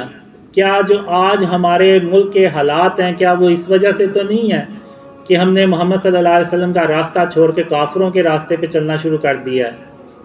اب جو ملک کے حالات ہیں، بجلی اور پیٹرول آپ دیکھ لیں، مہنگائی اتنی زیادہ ہو گئی ہے، اس کا آرمی پہ بھی کچھ نہ کچھ تو افیکٹ پڑتا ہی ہوگا، بلکہ بہت زیادہ افیکٹ پڑتا ہوگا۔ تو اگر ہم نے ان مشکلات سے باہر نکلنا ہے تو ہمیں پھر یہ مجسمے ختم کرنے ہوں گے، ہمیں یہ تصویریں ختم کرنی ہوں گی، نہیں تو آپ بھول جائیں کہ اللہ کی مدد آئے گی اور ہم ان مشکلات سے کبھی باہر نکل سکیں گے۔ آرمی چیف صاحب، جب ہم ان مجسموں کو ختم کریں گے اور کافروں کے طرز عمل کو چھوڑ کے تو ہم اللہ اور اس کے رسول صلی اللہ علیہ وسلم کے راستے پہ چلیں گے، جو خاتم النبیین محمد صلی اللہ علیہ وسلم کا راستہ ہے، اس پہ چلیں گے تو اللہ ہماری ایسے مدد کرے گا کہ اللہ اپنی رحمت سے 3000 کالے رنگ کے جنگی جہاز بھیجتا ہے، اور وہ اتنے پاورفل ہوتے ہیں جیسے یعنی ناقابل شکست کالے رنگ کے جنگی جہاز ہوتے ہیں۔ تو ان جنگی جہازوں کو دیکھ کے میں نے ڈریمز میں دیکھا ہے کہ ایون ملٹری انجینئرز وہ ہکے بکے رہ جاتے ہیں کہ پاکستان نے اتنے شورٹ ٹائم میں یہ جنگی جہاز بنا کیسے لیے ہیں۔ تو وہ اللہ کی مدد سے بناتے ہیں، اور وہ اللہ کی مدد تبھی آتی ہے جب ہم ہر طرح کے لیول پہ، ایون وہ گورنمنٹ کا لیول ہو، ایون وہ آرمی کا لیول ہو، ایون وہ اور پرائیویٹ سیکٹر ہو، ہر جگہ سے جب ہم شرک اور اس کی اقسام کو ختم کرتے ہیں تو تب اللہ کی مدد آتی ہے، اور تب ہم پھر اتنے طاقتور ترین جہاز بناتے ہیں کہ یعنی یہ جو امریکہ کے ملٹری انجینئرز ہیں وہ حیران ہو جاتے ہیں۔ تو یہ تبھی ہوگا جب ہم شرک اور اس کی اقسام سے اپنے آپ کو بچائیں گے۔ اب میں بات کروں گا کہ جو خواب ہیں جو مجھے آتے ہیں کہ یہ کیا، یعنی کچھ لوگ کہتے ہیں کہ جی میں نے یہ خواب جو ہے نا یہ اپنی طرف سے بنا لیے ہیں، اور کچھ لوگ کہتے ہیں کہ یہ یہودیوں کی کوئی لوبی ہے جنہوں نے یہ بندہ جو ہے نا وہ لانچ کیا ہے۔ تو میں اب اس پہ ذرا تھوڑی سی بات کرنا چاہتا ہوں۔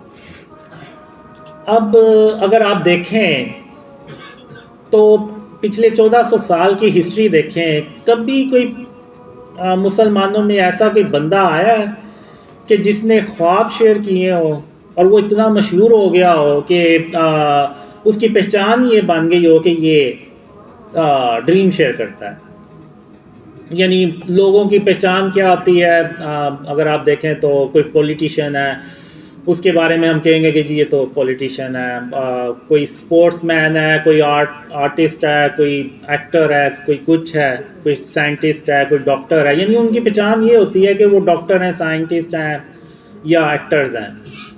اب میری پہچان کیا ہے کہ جی آپ اب تو خیر اللہ کی رحمت سے کافی خواب پھیل گئے ہوئے ہیں، تو آپ کسی کو تصویر دکھائیں تو وہ اگر اس نے دیکھی ہوگی تو وہ کہے گا ہاں اس نے تو خواب شیئر یہ اپنے خواب شیئر کرتا ہے۔ ایون اگر امریکہ میں بھی آپ چلے جائیں، یو کے میں چلے جائیں، ایون ایکواڈور سے بھی ہیں، ان کو بھی پتہ ہے کہ یہ بندہ جو ہے یہ خواب شیئر کرتا ہے۔ یعنی 1400 سال کی ہسٹری میں آپ کو کوئی ایسا بندہ نہیں ملے گا کہ جس کی یعنی پہچان ہی یہ بنی ہو کہ یہ خواب شیئر کرتا ہے۔ اگر آپ 1400 سال سے میں تھوڑا سا اور زیادہ جاؤں گا، آپ انسانی تاریخ کی ہسٹری میں دیکھ لیں، آپ کو کوئی ایسی مثال نہیں ملے گی کہ کوئی ایک بندہ ایسا دنیا میں آیا ہو اس سے پہلے کہ جس کی جو پہچان ہے وہ پوری دنیا میں وہ یہ بنی ہو کہ اس کو ڈریمز آتے ہیں، یعنی آپ کو کوئی نہیں ملے گا۔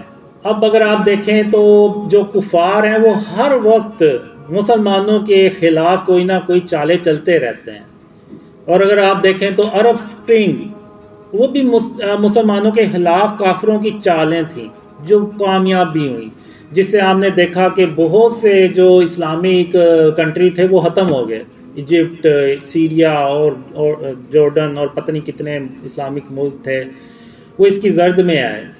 تو وہ کافروں نے پلانز بنائے، چالیں چلیں، اور وہ ان کی کامیاب ہوئیں، اور وہ مسلمان ملک جو ہے نا وہ ختم ہوئے. ایون اگر آپ دیکھیں تو پاکستان کو توڑنے کے لیے بھی انہوں نے بہت سی چالیں چلی. ایون پاکستان میں شیعہ سنی کو لڑانے کے لیے انہوں نے کتنی چالیں چلی، لیکن اللہ کی رحمت سے وہ کبھی کامیاب نہیں ہوئی. یعنی بات کرنے کا مقصد یہ ہے کہ ان کے پاس بیسٹ تھنک ٹینکس ہیں جو بڑے انٹیلیجنٹ ہوتے ہیں، اور ان کا کام یہ ہوتا ہے کہ کوئی ایسی چالیں ہمیں ملیں کہ ہم جس سے مسلمانوں کو نقصان پہنچائیں. لیکن ان تھنک ٹینکرز کے دماغ میں بھی یہ آئیڈیا نہیں آیا، یہ جو ڈریمز کا آئیڈیا ہے، کہ یہ ہم کوئی ایک ایسا بندہ چنتے ہیں جس کو ہم ڈریمز فیک بناتے ہیں اور وہ شیئر کرواتے ہیں اس سے. کافروں کو آپ چھوڑیں، ایون شیطان کو بھی یہ آئیڈیا نہیں آیا کہ میں کسی کو بتاؤں کہ یہ اس کو ایسے ڈریمز بنا کے تو اس سے شیئر کرواؤں. یعنی جب شیطان کام کرتا ہے تو وہ پھر کسی ایک آدمی کے پاس نہیں جائے گا، وہ سب کے پاس جائے گا. جیسے وہ گناہ کے لیے سب کو جا کے تو بہکاتا ہے کہ تم گناہ کرو، تو اسی طرح وہ اس نے ڈریمز دکھانے تھے تو وہ پھر ساروں کو دکھاتا، کسی ایک بندے کو نہ دکھاتا.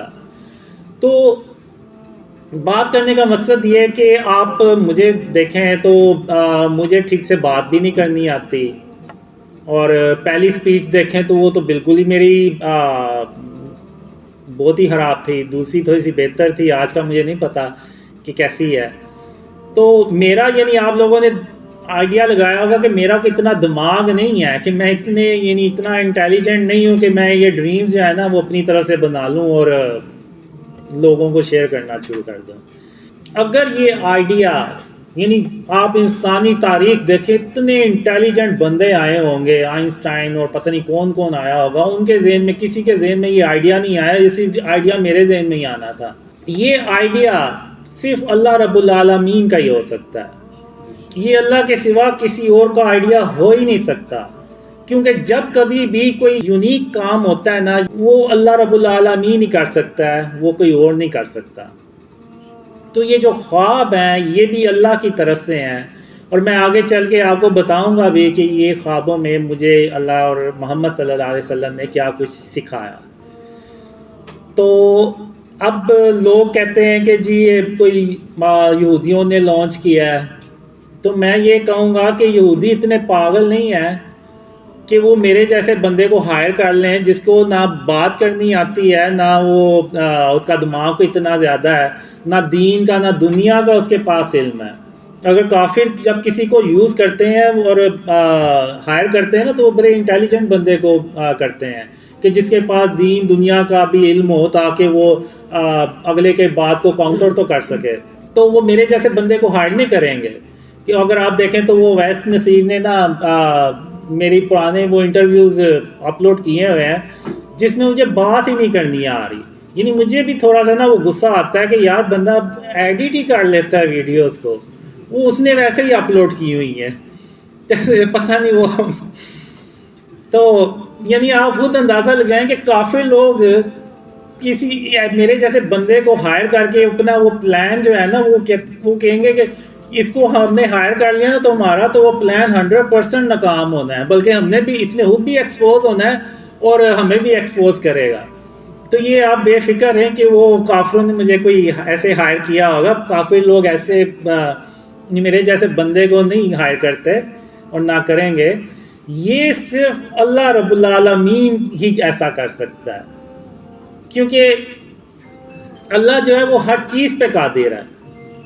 اللہ کو پتہ ہے کہ میں نے اگر اس کو خواب دکھائے ہیں تو میں اس کو بولنا بھی سکھا ہی لوں گا اور میں اس سے باقی کام بھی کروا ہی لوں گا، کیونکہ اللہ ہر چیز پہ قادر ہے. اس نے تو کہنا کن فیکون کہ ہو جا، اور اس نے ہو جانا ہے.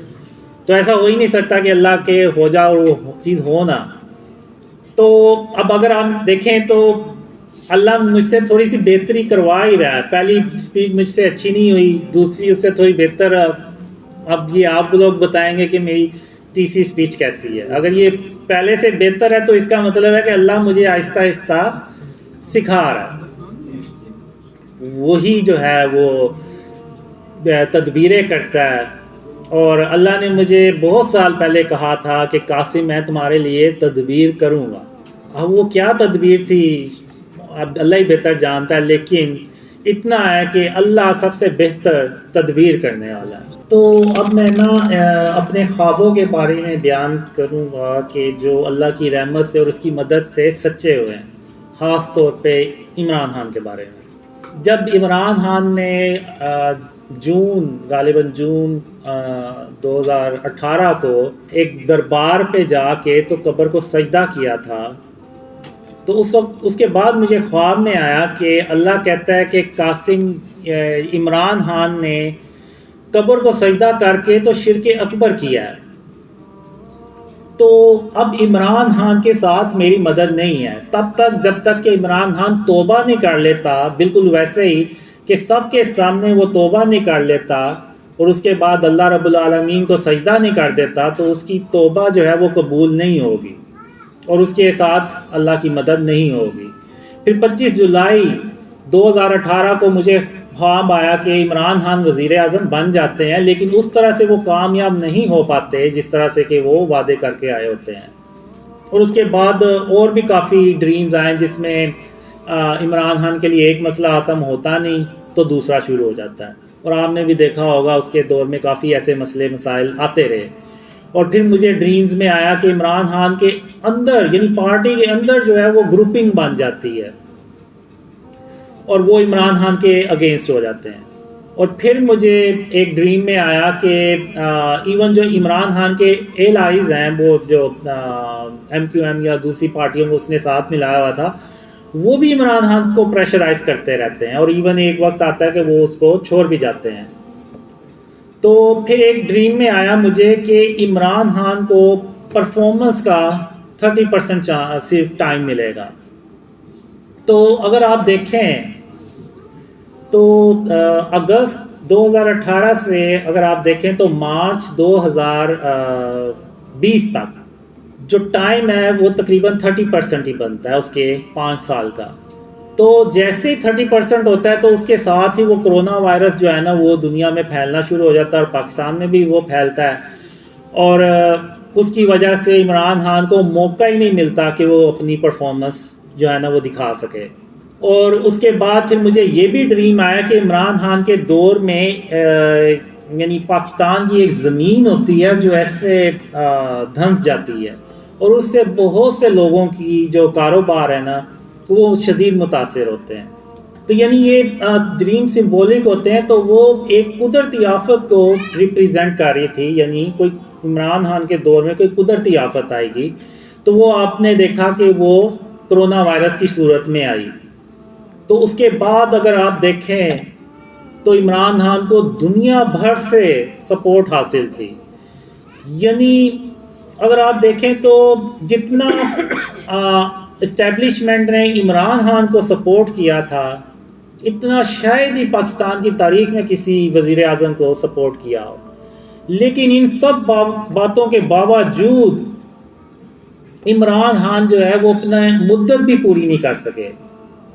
یعنی اگر آپ دیکھیں تو عمران خان اس طریقے سے گھر گئے کہ پاکستان میں آج تک کسی وزیر اعظم کو نہیں جانا پڑا، یعنی ووٹ آف نو کانفیڈنس سے عمران خان کو ریموو کیا گیا ایز اے پرائم منسٹر. تو اس کے علاوہ 2 خواب ایسے تھے کہ جس کے یعنی بعد میں جا کے تو عمران خان نے ہو بہو ویسے ہی الفاظ کہے. اب لوگ کہتے ہیں کہ جی میں پریڈکشن کرتا ہوں اور یہ وہ اس طرح کی، تو بہت سے لوگ پریڈکشنز کرتے ہیں. تو جو پریڈکشنز کرتے ہیں وہ 100 پریڈکشنز کی ہیں تو ان میں سے کوئی 8-10 سچی ہو جاتی ہوں گی ان کی، وہ بھی ان کے انالیسز ہوتے ہیں اور یا جو بھی. تو اب ایسا تو نہیں ہو سکتا کہ 100 پریڈکشنز کی ہیں تو 100 کی 100 ہی صحیح ہوئی ہوں. تو اگر آپ دیکھیں تو میرے جو ڈریمز ہیں، اگر میں عمران خان کو وہ اپنے خواب سناؤں نا آج، تو کہ مجھے یہ خواب آئے تھے آپ کے بارے میں، تو عمران خان کہے گا کہ شاید وہ مجھے نا یہ قاسم جو نیوز ہیڈ لائنز ہیں نا وہ پڑھ کے سنا رہا ہے. یعنی اتنے سچے وہ ڈریمز جو تھے نا وہ ہوئے تھے. اور جو میں نے ابھی 2 خوابوں کا ذکر کیا، اس میں ایک خواب میں عمران خان امریکہ سے کہہ رہا ہوتا ہے کہ ہم آپ کے غلام نہیں ہیں.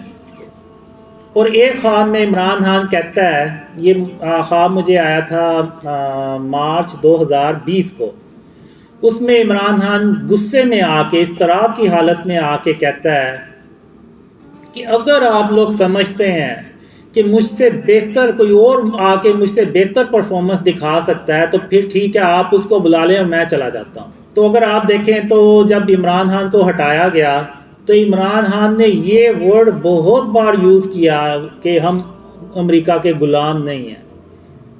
اور پھر کچھ مہینے پیچھے چلے جائیں تو عمران خان نے ایک سپیچ میں کہا کہ اگر آپ یہ سمجھتے ہیں کہ میری جگہ کوئی اور آ کے تو مجھ سے بہتر پرفارمنس دکھا سکتا ہے تو پھر ٹھیک ہے، آپ اس کو لے آئیں، میں چلا جاتا ہوں. تو اب میں یہ پوچھتا ہوں کہ یہ کیسے ہو سکتا ہے کہ ایک پریڈکشن کرنے والا ہو بہو ایسے، یعنی کیسے کہہ سکتا ہے کہ یہ ایک وقت آئے گا کہ یہ بندہ یہی الفاظ کہے گا. تو وہ صرف اللہ رب العالمین ہے جس کو غیب کا پتہ ہے، جس کو مستقبل کا پتہ ہے، جس کے اور دلوں کے حالوں کا پتہ ہے. تو وہ اللہ کو پتہ تھا عمران خان نے یہ ورڈ ایک دن کہنے ہیں، تو وہ اللہ نے اپنی رحمت سے وہ مجھے پہلے ہی خوابوں میں دکھا دیے کہ عمران خان نا یہ ایک وقت آئے گا ایسے ورڈز یوز کرے گا. تو جب عمران خان گیا 10 اپریل کو، تو 15 اپریل 2022 کو مجھے خواب میں آیا کہ عمران خان بہت زیادہ کوشش کرتا ہے لیکن وہ ارلی الیکشنز کروانے میں بھی کامیاب نہیں ہوتا. تو یہ خواب میں نے، وہ طلاب آئی تھے، طلاب آئی ہیں آسٹریلیا سے، تو طلاب آئی آسٹریلیا سے ہیں، تو ان کو نا میں نے یہ خواب شیئر کیا، انہوں نے وہ ویڈیو بنا کے نا تو اپلوڈ کر دی. لیں جی، اب جب کبھی بھی وہ جو عمران خان کی جو ہوا بنی، یعنی پوری دنیا سے اس کو سپورٹ آ رہی تھی، اور ہر روز وہ آ رہا تھا بریکنگ نیوز، اگلے 24 گھنٹے میں الیکشن کا اعلان ہونے جا رہا ہے، اگلے 48 گھنٹے میں، اگلے 24 گھنٹے میں. اور میں اللہ سے دعا کیا کرتا تھا، یا اللہ اب تو نے مجھے خواب تو دکھا دیا ہے، اب تو ہی ہے جو اس خواب کو سچا کر کے دکھا دے، ورنہ ارلی الیکشنز ہو گئے تو یہ میرا خواب جو ہے نا یہ جھوٹا ہو جانا. اور میرے جو مخالفین ہیں نا انہوں نے تو یہ نکال کے بتانا ہے کہ دیکھو یہ اس کا خواب جو ہے نا یہ جھوٹا ہو گیا. تو کرتے کرتے ایون سپریم کورٹ نے بھی آرڈر کر دیا کہ 14، یعنی عمران خان نے 2 اسمبلیاں بھی توڑ دیں اپنی کہ کسی طرح ارلی الیکشنز ہو جائیں. تو پھر ایون سپریم کورٹ نے بھی اعلان کر دیا کہ 14 مئی کو ہر حال میں الیکشنز ہوں گے. اور میرا نہیں خیال کہ پاکستان کی تاریخ میں کبھی ایسا ہوا ہو کہ سپریم کورٹ کی بھی جو احکامات ہے اس پہ بھی عمل نہ ہوا ہو. تو وہ اللہ کا کرنا ایسا ہوا، اللہ نے تدبیر ایسی کی کہ وہ الیکشنز ہی نہیں ہوئے، یعنی سپریم کورٹ کے جو احکامات ہیں اس پہ بھی عمل درآمد نہیں ہو سکا. تو اب آپ نے دیکھا کہ الیکشنز اب یعنی جو لگ یہ رہا ہے شاید اپنے وقت پہ ہوں گے واللہ عالم، لیکن ارلی الیکشنز نہیں ہوئے. جو اس خواب میں آیا تھا کہ عمران خان ارلی الیکشن کرانے میں بھی کامیاب نہیں ہو پائے گا، تو آپ نے دیکھا کہ وہ ارلی الیکشنز نہیں ہوئے. تو یہ کیوں نہیں ہوئے؟ میں پی ٹی آئی کے جو سپورٹرز ہیں ان سے ایک سوال کرتا ہوں کہ آخر کیا وجہ ہے کہ آرمی نے اتنا سپورٹ کیا عمران خان کو، پوری دنیا سے عمران خان کو سپورٹ کرتے ہیں لوگ اور ابھی بھی کرتے ہیں، لیکن آخر ایسی کیا وجہ ہوئی کہ عمران خان ناکام ہی ہوتے چلے گئے؟ تو انہوں نے کبھی غور ہی نہیں کیا، کبھی کوئی غور و فکر ہی نہیں کیا. اور اس کی ایک ہی وجہ ہے کہ جو عمران خان نے اللہ کو چھوڑ کے وہ قبر کو جو سجدہ کیا تھا، وہ شرک اکبر کیا تھا، اور اس کے بعد عمران خان کے ساتھ اللہ کی مدد نہیں تھی. یہی وجہ بنی کہ عمران خان آج ناکام ہو رہے ہیں. اور اکثر میں نے پی ٹی آئی کے لوگوں سے بات کی ہے تو وہ یہی کہتے ہیں کہ جی اس نے سجدہ تعظیمی کیا تھا، نعوذ باللہ. یہ سجدہ تعظیمی کیا ہے؟ یہ میں نے پہلی بار ہی سنا ہے. اللہ کے سوا تو کسی کو سجدہ کیا ہی نہیں جا سکتا، جو کرے گا وہ شرک کرے گا.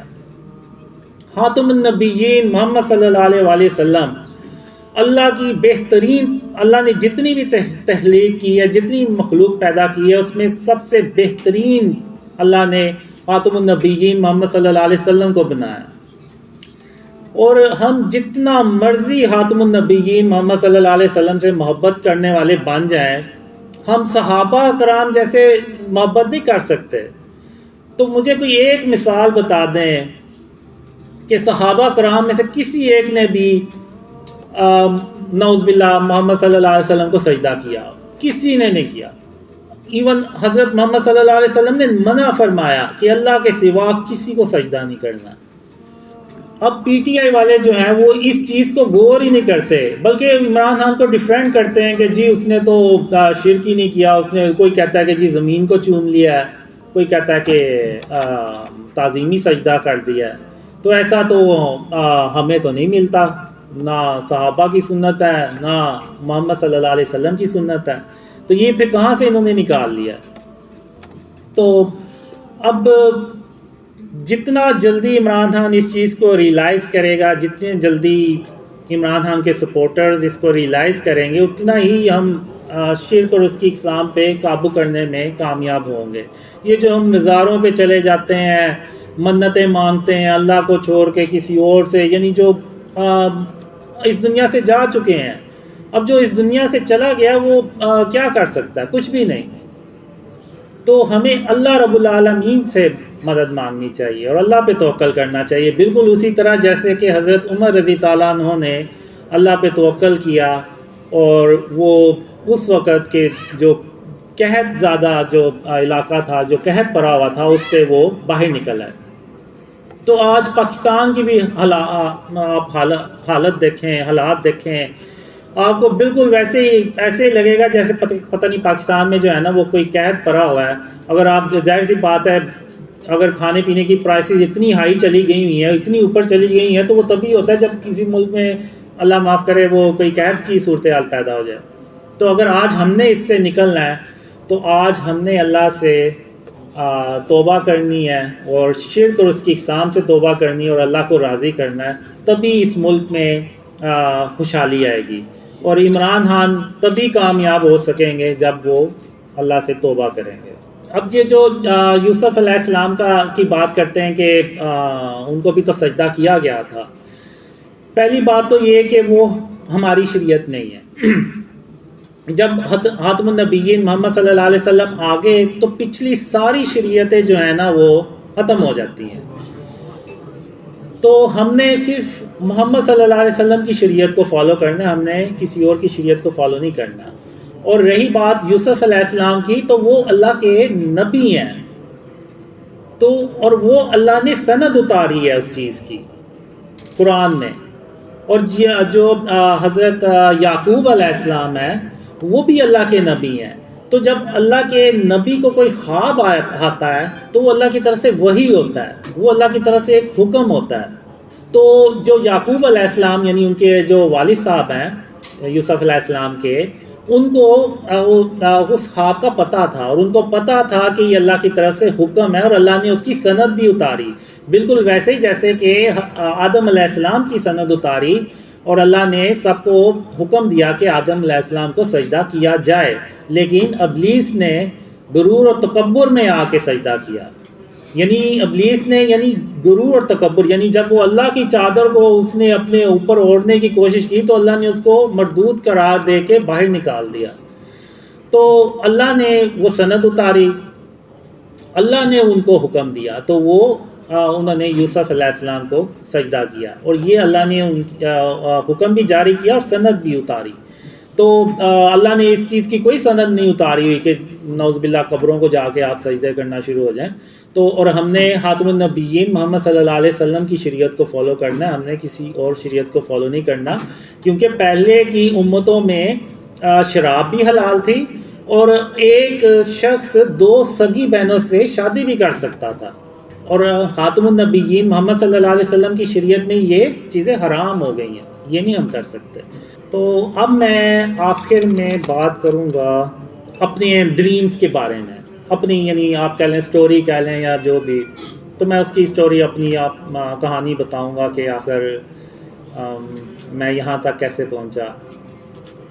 تو 2006 میں نا مجھے پتہ چلا، اللہ نے مجھے خوابوں کے ذریعے سے بتایا کہ قاسم تم سیدھے رستے پہ نہیں جا رہے، تو اللہ نے پھر یعنی کافی میں نے اللہ کو راضی کرنے کی کوشش کی، تو اللہ نہیں تھا اور راضی۔ تو ان اندھیروں میں یعنی جب مجھے اپنی فکر پڑ گئی کہ جب اللہ کو میں نہ راضی کر سکا تو میری نہ دنیا ہے پھر نہ آخرت ہے، پھر میں گیا۔ تو میں نے بہت کوشش کی، مجھے کوئی رستہ نہیں تھا نظر آ رہا کہ میں اللہ کو کیسے راضی کروں۔ تو ان اندھیروں میں مجھے بیٹھے بیٹھے اچانک ایک خیال آیا، تو پھر میں نے اس پہ غور و فکر کیا۔ میں نے کہا کہ ہاں ایسی غلطی مجھ سے ہوئی ہے۔ وہ غلطی یہ تھی کہ میں نے غلطی سمجھ لیں یا کیا کوتاہی یا واللہ عالم اس کو کیسے میں ایکسپلین کروں گا، وہ یہ تھا کہ میں نے آج اس وقت تک کبھی بھی اللہ کو رحمان کہہ کے نہیں تھا بلایا، یعنی میں نے اللہ کو اللہ ہی کہہ کے بلایا تھا۔ تو ان اندھیروں میں مجھے یہ خیال آیا کہ میں اللہ کو رحمان کہہ کے بلاؤں، تو میں نے اللہ کو نہ پھر رحمان کہہ کے بلایا، اور اس کے لیے پھر میں نے ایک دعا تھی وہ بھی میں نے مانگی اللہ سے، رحمان سے۔ تو ان اندھیروں میں جو ہے نا وہ اللہ نے میری سن لی۔ پھر ایک خواب میں اللہ آیا اور اللہ نے کہا، قاسم جب تم کھانا کھایا کرتے ہو تو اپنے کھانے کی برتنوں کو انگلی سے چاٹ کے صاف کر لیا کرو، تو میں تمہارے لیے کوئی تدبیر کروں گا۔ تو ان اندھیروں میں آپ یقین کریں میرے لیے یہ خواب ایسے ہی تھا جیسے کہ یعنی کوئی بہت بڑا میرے لیے اللہ نے کوئی رستہ کھولا ہے، کوئی میرے لیے اللہ نے معجزہ کر دکھایا ہے۔ تو پھر اس عمل پہ یعنی جب بھی میں کھانا کھاتا تھا تو میں اپنے برتنوں کو، کھانے کے برتنوں کو انگلی سے چاٹ کے صاف کر لیا کرتا تھا۔ تو اس کے چند مہینے کے بعد یعنی میں مسلسل اس دوران اللہ کو رحمان کہہ کے بلاتا رہا، تو اللہ نے کہا، قاسم اب میں تجھے علم سکھاؤں گا، علم کی باتیں سکھاؤں گا۔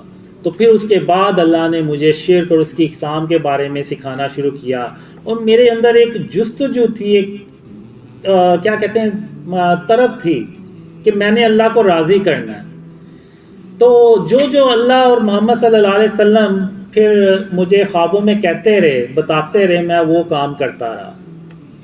اب میں ذرا یہاں پہ علماء سے بھی کہوں گا اور جو میرے مخالفین ہیں ان سے بھی میں کہوں گا کہ آپ مجھے بتائیں کہ ان میں ایسی کون سی ایسی بات ہے جو قرآن اور حدیث سے ٹکراتی ہے۔ پہلے تو اللہ اور خاتم النبیین محمد صلی اللہ علیہ وسلم نے مجھے کہا کہ شرک اور اس کی اقسام سے بچیں، ہر طرح کے شرک اور اس کی اقسام سے۔ اب لوگ مجھے یہ بھی کہتے ہیں کہ ہمیں کمنٹس کرتے رہتے ہیں کہ آپ تو خود تصویریں یوز کرتے ہیں، تو آپ دوسروں کو کیسے کہہ سکتے ہیں کہ شرک سے بچائیں اپنے آپ کو اور شرک اور اس کی اقسام سے بچائیں۔ بالکل یوز کرتے ہیں ہم تھم نیلز پہ۔ تو اب میں آپ کو بتاتا ہوں کہ اصل میں ہے کیا۔ جو انٹرنیٹ پہ ہمیں ڈیجیٹل امیجز ملتے ہیں وہ ایکچولی میں ڈیٹا ہوتے ہیں، وہ ورچولی ہوتے ہیں۔ مثلا اب یہ تصویر، اب یہ میں نے موبائل آن کیا، فرض کریں ادھر کوئی تصویر ہے بنی، تو اب میں ادھر بٹن دبایا تو یہ بلیک ہو گئی ہے اسکرین، یعنی یہ جو بھی امیج آ رہا تھا وہ دوبارہ ڈیٹا میں کنورٹ ہو گیا، یعنی وہ ختم ہو گیا۔ اب کسی کا موبائل خراب ہو جائے یا لیپ ٹاپ خراب ہو جائے تو وہ جب ریپیئر کروانے کے لیے جاتا ہے تو وہ یہ نہیں کہتا کہ میری اس میں تصویریں ہیں یا ویڈیوز ہیں تو آپ اس کو ریکور کر دیں، وہ یہی کہتا ہے کہ اس میں میرا ڈیٹا پڑا ہے، بس وہ میرا ریکور ہو جائے، باقی موبائل کی خیر ہے۔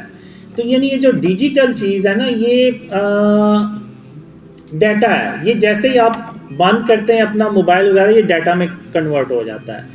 لیکن اگر یہاں پہ کوئی تصویر لگی ہوئی ہے یا ادھر کوئی اسٹیچو پڑا ہوا ہے اور ہم لائٹیں بند کر کے باہر چلے بھی جائیں تو وہ تصویر، اس کی فزیکل اپیئرنس اور یا اس بت کی اپیئرنس، وہ اس کی موجودگی یہاں پہ موجود رہے گی، وہ ختم نہیں ہوگی، وہ یہاں پہ رہے گی، لیکن موبائل کی جو ہے نا وہ ختم ہو جاتی ہے۔ لیکن پھر بھی ہم جہاں یعنی بہت زیادہ کوشش کرتے ہیں کہ جہاں ہمیں ضرورت ہو بس ہم وہیں تصویر یوز کریں، ورنہ اگر آپ دیکھیں تو ہمارے جتنے بھی یوٹیوب کے چینلز ہیں اور انسٹاگرام کے ہیں اور دوسرے اگر آپ دیکھیں تو ٹک ٹاک کے جو اکاؤنٹس ہیں وہاں پہ ہم نے یا تو وہ قرآنی آیت لگائی ہوئی ہے کوئی، یا پھر وہ کوئی نیچرل کوئی نیچر کی تصویر لگی ہوئی ہے، تو ادھر بھی ہم جتنی ہوتا ہے کوشش کرتے ہیں. اور اصل میں ہمارا مقصد یہ ہوتا ہے تصویر لگانے کا، ظاہر سی بات ہے کہ بتانے کے لیے کہ یہ بندہ ہے، اس کو خواب آتے ہیں، اور اس کے خوابوں میں جو سب سے اہم پیغام ہے وہ یہ ہے کہ شرک اور اس کی اقسام سے اپنے آپ کو بچائیں. بالکل اسی طرح جیسے اگر آپ دیکھیں تو ابراہیم علیہ السلام نے سارے بتوں کو توڑ دیا لیکن ایک بڑا بت چھوڑ دیا، کیونکہ اس کو یعنی دکھانا تھا کہ کافروں کو دکھانا تھا کہ یہ دیکھیں آپ کے جو بڑا بت ہے اس کو سارا پتہ ہوگا، آپ اس سے پوچھیں. تو یعنی ان کو ضرورت تھی تو اس بت کو نہیں توڑا. تو اسی طرح اللہ نے یہ بھی خوابوں میں بتایا ہے کہ جہاں پہ ضرورت ہو، جہاں پہ ریاست کا قانون ہو. اب ریاست کا قانون ہے کہ نوٹوں پہ تصویریں ہوں گی تو وہ ہماری جیبوں میں بھی پڑے ہوتے ہیں اور ہم نماز بھی پڑھتے ہیں، کیا کریں، اب ہمیں اس کی ضرورت پڑتی ہے، چیزیں خریدنی ہوتی ہیں. تو جو نوٹ ہے نا وہ ریاست کا قانون ہے، آئی ڈی کارڈ پہ تصویر ہے وہ بھی ریاست کا قانون ہے، ڈرائیونگ لائسنس ہے تو اس پہ بھی ریاست کا قانون ہے، اور جگہ جگہ جہاں بھی ریاست کا قانون لاگو ہوتا ہے، یعنی جہاں بھی انہوں نے فرض کیا ہوا ہے، وہ ضروری کیا ہوا ہے، وہاں پہ وہ تصویریں ہوتی ہیں تو وہاں پہ وہ جائز ہے. اب کسی کا رزق جڑا ہوا ہے، اب یعنی کوئی فوٹوگرافر ہے، اب اس کا رزق ہی وہ یہ ہے کہ وہ تصویریں بنائے گا تو وہ رزق کمائے گا. اب یہ تو نہیں ہو سکتا کہ وہ اس کو کہیں گے جی تم اپنا بزنس ختم کرو، اللہ معاف کرے اس کو کوئی بندوق پکڑا دیں یا وہ بھیک مانگنا شروع ہو جائے. ایسے نہیں، بالکل نہیں ہے. وہ اس کام کو جاری رکھ سکتا ہے. فرض کریں اس نے اپنے فوٹوگرافر نے تصویریں لگائی ہیں، کوئی 15-20 تصویریں لگائی ہوئی ہیں دیوار کے اوپر جو ویزیبل رہتی ہے، ایون وہ دکان بھی بند کر کے چلا جائے گا تو وہ تصویریں وہیں پہ رہیں گی. تو اس کی جگہ وہ یہ کر سکتا ہے کہ وہ کوئی البم بنا لے اور اس میں وہ تصویر رکھیں اور البم کو بند رکھے. کوئی کسٹمر آیا تو وہ اس کو البم کھول کے تو دکھا دے کہ یہ میری یہ کریشنز ہے، آپ کو ایسی تصاویریں ملیں گی. تو یعنی جہاں جتنا ہو سکتا ہے اس کو بھی وہ ادھر وہاں پہ احتیاط کرنی ہے، اپنے آپ کو یعنی اس سے بچانا ہے شرک اور اس کی اقسام سے. اور چونکہ وہ اس کا رزق بھی ہے، اور جہاں پہ صحت کا معاملہ آ جائے، ظاہر سی بات ہے کچھ آپ میڈیکل پروڈکٹس دیکھیں گے تو اس میں بھی تصویریں بنی ہوتی ہیں تو وہ بھی ضرورت ہوتی ہے، ظاہر سی بات ہے دوائیں کھانی ہوتی ہیں تو وہ وہاں بھی الاؤ ہے. تو اب چونکہ ہمیں ضرورت ہے تو ہم یہ یوز کرتے ہیں. جب ہمارے یہ ڈریمز پھیل جائیں گے، جب یہ پیغام پوری امت کو پہنچ جائے گا کہ ہم نے شرک اور اس کی اقسام کو اپنے آپ سے بچانا ہے، کیونکہ اگر آپ دیکھیں تو سمپل سے ٹائٹل تھم نیلز بنا دیں ان کو کوئی دیکھتا بھی نہیں ہے، تو وہ پھر اس لیے بھی وہ تصاویر ہم یوز کرتے ہیں، لیکن اس کو ہم ایک لمٹ میں رکھا ہوا ہے اور اس کو جب ہمیں ضرورت نہیں ہوگی ہم ہٹا دیں گے. تو یہ چیز اللہ نے مجھے یعنی ڈریمز میں دکھائی، اور اللہ نے ایک خواب میں مجھے یہ بتایا کہ قاسم اگر تم نے بھی تصویروں کو ہی دیکھنا ہے تو ہندو بھی تو تصویریں ہی دیکھتے ہیں، تو تم میں اور ان میں فرق ہی کیا رہ جاتا ہے پھر. تو یعنی اللہ نے مجھے یہاں تک بتایا. تو اس لیے دیواروں پہ بھی تصویریں لگانا جو ہے نا وہ ٹھیک نہیں ہے، وہ بھی فارم آف شرک ہے. اب بچوں کے کھلونے ہیں تو وہ بھی اب ضرورت ہے، ورنہ تو بچے تو آپ کو پتہ ہے کتنا تنگ کرتے ہیں، تو آپ رکھ سکتے ہیں. لیکن یہ کہ جب بچے کھیل لیں تو آپ ان کھلونوں کو کسی باکس میں ڈال دیں یا الماری میں رکھ دیں یا ان کے اوپر کوئی چادر ڈال دیں تاکہ وہ چھپ جائیں. اور جب اللہ اپنی رحمت سے اس ملک کو شرک اور اس کی اقسام سے پاک کرے گا اور ایسے کھلونے آ جائیں گے جن پہ تصویریں نہیں ہوں گی، تو پھر ہم ان کھلونوں کو لے کے آئیں گے اور ان کو ہم ختم کریں گے. اور اسی طرح یہ جتنے بھی اسٹیچوز ہیں، اب اس میں یہ نہیں کہتا کہ آپ سب اللہ معاف کرے وہ جا کے تو توڑنا شروع کر دیں، نہیں. یہ حکومت کا کام ہے. حکومت کا کام ہے کہ وہ ان ہاؤسنگ سوسائٹیز کو پابند کرے کہ وہ ان مجسموں کو ختم کریں، اور کسی ہاؤسنگ سوسائٹی کو الاؤ نہ کرے کہ وہ مجسمے جو بت بنا کے رکھتے ہیں وہ رکھیں. یا جو بڑے بڑے بینرز لگے ہوئے ہیں ان میں اتنی اتنی بڑی تصاویر ہیں.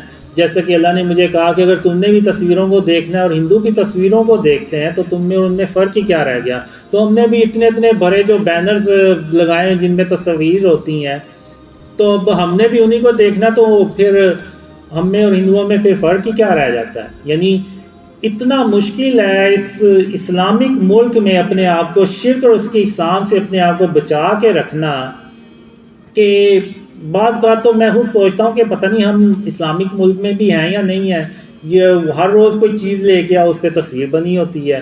وہ میں نے تو اسپرے پینٹ لے کے رکھے ہوئے ہیں، تو جب بھی کوئی چیز آتی ہے تو میں اس پہ نا وہ تصویر بنی ہو تو اس پہ اسپرے پینٹ مار دیتا ہوں. تو بس یہ آپ کہہ لیں کہ یہ 24 گھنٹے کی نا کوئی ایک ڈیوٹی ہے جس پہ کام کرنا ہوتا ہے. تو یہ مجھے اب خوابوں میں اللہ نے شرک کے بارے میں بتایا اور اس کی فارمز کے بارے میں بتایا.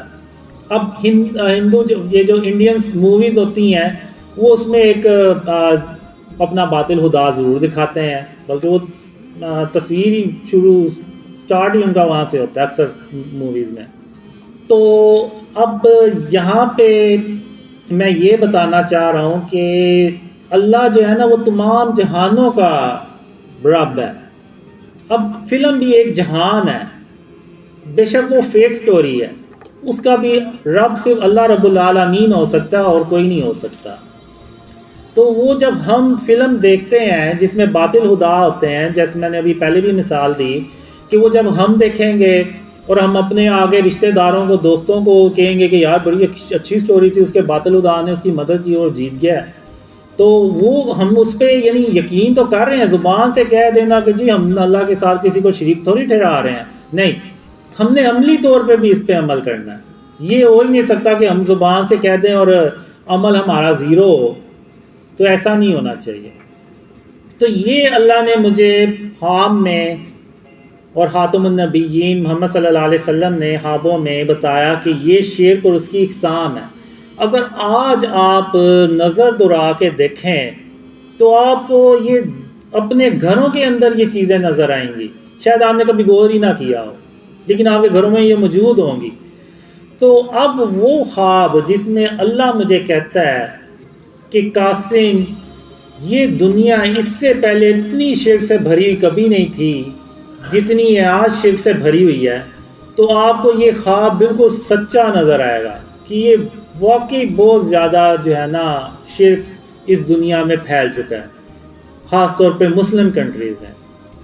اب یہ جو ناصر آئے ہیں یو کے سے، یہ کہتے ہیں کہ اتنی تصویریں میں نے ادھر یو کے میں نہیں دیکھی جتنی میں نے ادھر دیکھی ہیں. جگہ جگہ روڈز کے اوپر بینرز لگے ہوئے ہیں، بورڈز لگے ہوئے ہیں، اس پہ دیکھی ہیں. اور اس کے علاوہ آپ دیکھیں تو وہ اسٹیچوز بھی آپ کو جگہ جگہ نظر آئیں گے. اب وہ جو ہم بطخ سی بنا دیتے ہیں، گملہ ہے بطخ کا، خرگوشوں کا، وہ اکثر گھروں کے سامنے آپ کو وہ بطخ جو ہے نا وہ نظر آئیں گی، خرگوش نظر آئیں گے، خرگوشوں کے گملے، اور وہ تو ایگل بھی نظر آئیں گے اور کافی چیزیں نظر آئیں گی. اب آپ مجھے یہ بتائیں کہ جو بطخیں باہر پری ہوتی ہیں جن میں وہ گملے سے بنے ہوئے ہیں، ان میں اور وہ جو خانہ کعبہ میں بت پڑے ہوئے تھے ان میں اور ان میں فرق ہی کیا ہے؟ کوئی فرق نہیں ہے، صرف شکلوں کا فرق ہے اور سائز کا اور جسامت کا فرق ہے. باقی وہ بھی بت تھے، یہ بھی بت ہے، جو ہم نے اپنے گھروں کی زینت بڑھانے کے لیے، یعنی آپ کسی سے پوچھیں تو یہ کیوں لگائے ہوئے ہیں تو وہ کہیں گے اس سے ہماری گھر کی خوبصورتی میں اضافہ ہوتا ہے، ہمارے گھروں کی زینت میں اضافہ ہوتا ہے. بالکل ویسے کہ وہ جیسے پچھلے کافر لوگ ابھی بھی کہتے ہیں، جنہوں نے اپنے رکھے ہوتے ہیں کافروں نے، وہ کہتے ہیں کہ یہ ہمارے لیے فائدہ مند ہے، یعنی یہ ہمیں نفع پہنچاتے ہیں، فائدہ ہوتا ہے ہمیں ان سے. تو اسی طرح ہم بھی وہ کہتے ہیں کہ جی اس سے تو ہماری گھروں کی زینت بڑھتی ہے، ہمیں اس سے فائدہ ہے. تو یعنی اگر آپ دیکھیں تو وہ کافروں سے ملتے جلتے ہی ہمارے وہ ریاکشنز اور باتیں ہوتی ہیں، لیکن ہم نے سوچنا ہی نہیں ہے، کبھی سمجھنا ہی نہیں ہے کہ محمد صلی اللہ علیہ وسلم کی جو سنت ہے وہ بتوں کو اور تصویروں کو ختم کرنے کی سنت ہے. اب یہ شرک اور اس کی اقسام ہے. اب آپ مجھے بتائیں کہ اس میں قرآن اور حدیث سے کیا چیز ٹکرا رہی ہے؟ کچھ بھی نہیں ٹکرا رہی. اور یہ جو ڈریم ہے یہ پوری امت کے لیے حجت ہے.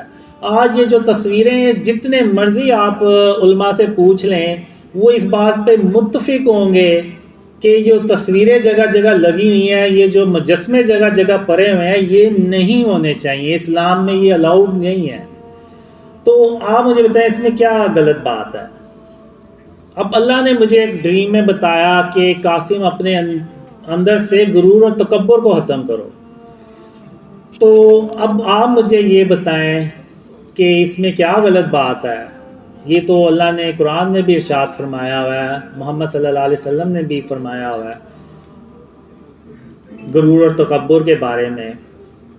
پھر ایک ڈریم میں اللہ نے رسول اللہ صلی اللہ علیہ وسلم نے مجھے فرمایا کہ قاسم اللہ کی صبح و شام تعریف اور اس کی تسبیح کیا کرو۔ تو آپ مجھے بتائیں اس میں کیا غلط بات ہے؟ یہ تو قرآن میں اللہ نے جگہ جگہ ارشاد فرمایا ہوا ہے کہ اللہ کی تعریف اور اس کی تسبیح کیا کرو۔ اور ابھی یہ جو میرے سے محسن نے بات کی تھی کہ یہ جو کرسیوں کی بات کی تھی، تو میں اس پہ بھی تھوڑی سی بات کر دوں کہ جب بھی وہ میٹنگ ہوتی ہے تو میں یہ کوشش کرتا ہوں کہ جن کرسیوں پہ آپ بیٹھے ہوئے ہیں میں بھی ان کرسی پہ بیٹھوں، میرے لیے یعنی کوئی اسپیشل کرسی نہ ہو۔ اس کی وجہ ایک یہ ہے، ایک ڈریم میں مجھے یعنی ایسے ہی میٹنگ سی ہوتی ہے، ساری ایک جیسی کرسی ہوتی ہیں، لیکن جو میرے لیے انہوں نے سلیکٹ کی ہوتی ہے وہ ان کرسیوں سے زیادہ لگژری ہوتی ہے، زیادہ اچھی ہوتی ہے۔ تو مجھے یہ کہتے ہیں وہ لوگ کہ آپ اس پہ بیٹھیں، ہم نے آپ کے لیے یہ کرسی رکھی ہے، تو میں اس پہ نہیں بیٹھتا، میں اسی کرسی پہ بیٹھتا ہوں جس پہ باقی بیٹھے ہوتے ہیں۔ تو پھر خواب میں اللہ مجھے کہتا ہے قاسم تیری اسی سادگی کی وجہ سے محمد صلی اللہ علیہ وسلم تیرے خوابوں میں دوڑتے چلے آتے ہیں۔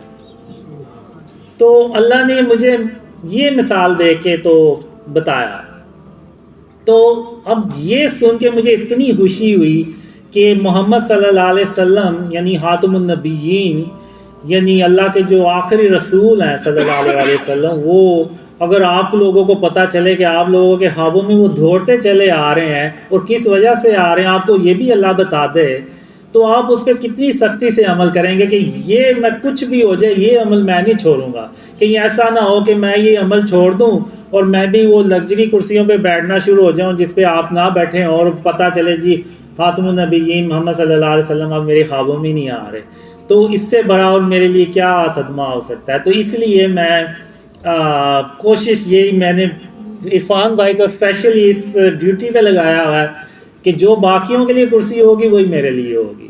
ایسا نہیں ہونا چاہیے کہ میں کسی اچھی کرسی پہ بیٹھا ہوں اور آپ کوئی دوسری کرسی پہ بیٹھیں۔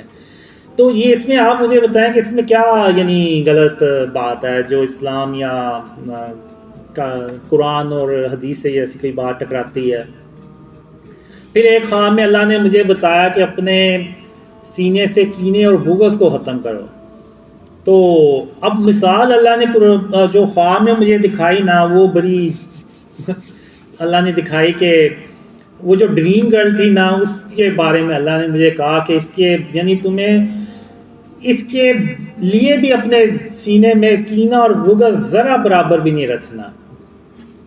تو میں صبح اٹھا، میں نے اللہ سے کہا یا اللہ تو نے کوئی اور مثال دینی تھی، اس نے اتنے سال مجھے رگڑا لگایا ہے، تو کوئی اور مثال دیتا تو میں یعنی بہت مشکل ہے کہ میں بھولوں کہ میرے ساتھ کیا ہوا کیا نہیں ہوا، لیکن پھر بھی میں نے کہا کہ نہیں اللہ میں نے اپنے آپ سے عہد کیا ہوا ہے، میں نے یعنی ایک خواب میں اللہ سے کہا تھا کہ یا اللہ بس مجھے تو ایک موقع دے دے، ایک موقع دے دے، اگر میں اب بھی اپنے آپ کو نہ سدھار سکا تو پھر تم مجھے بے شک چھوڑ دینا۔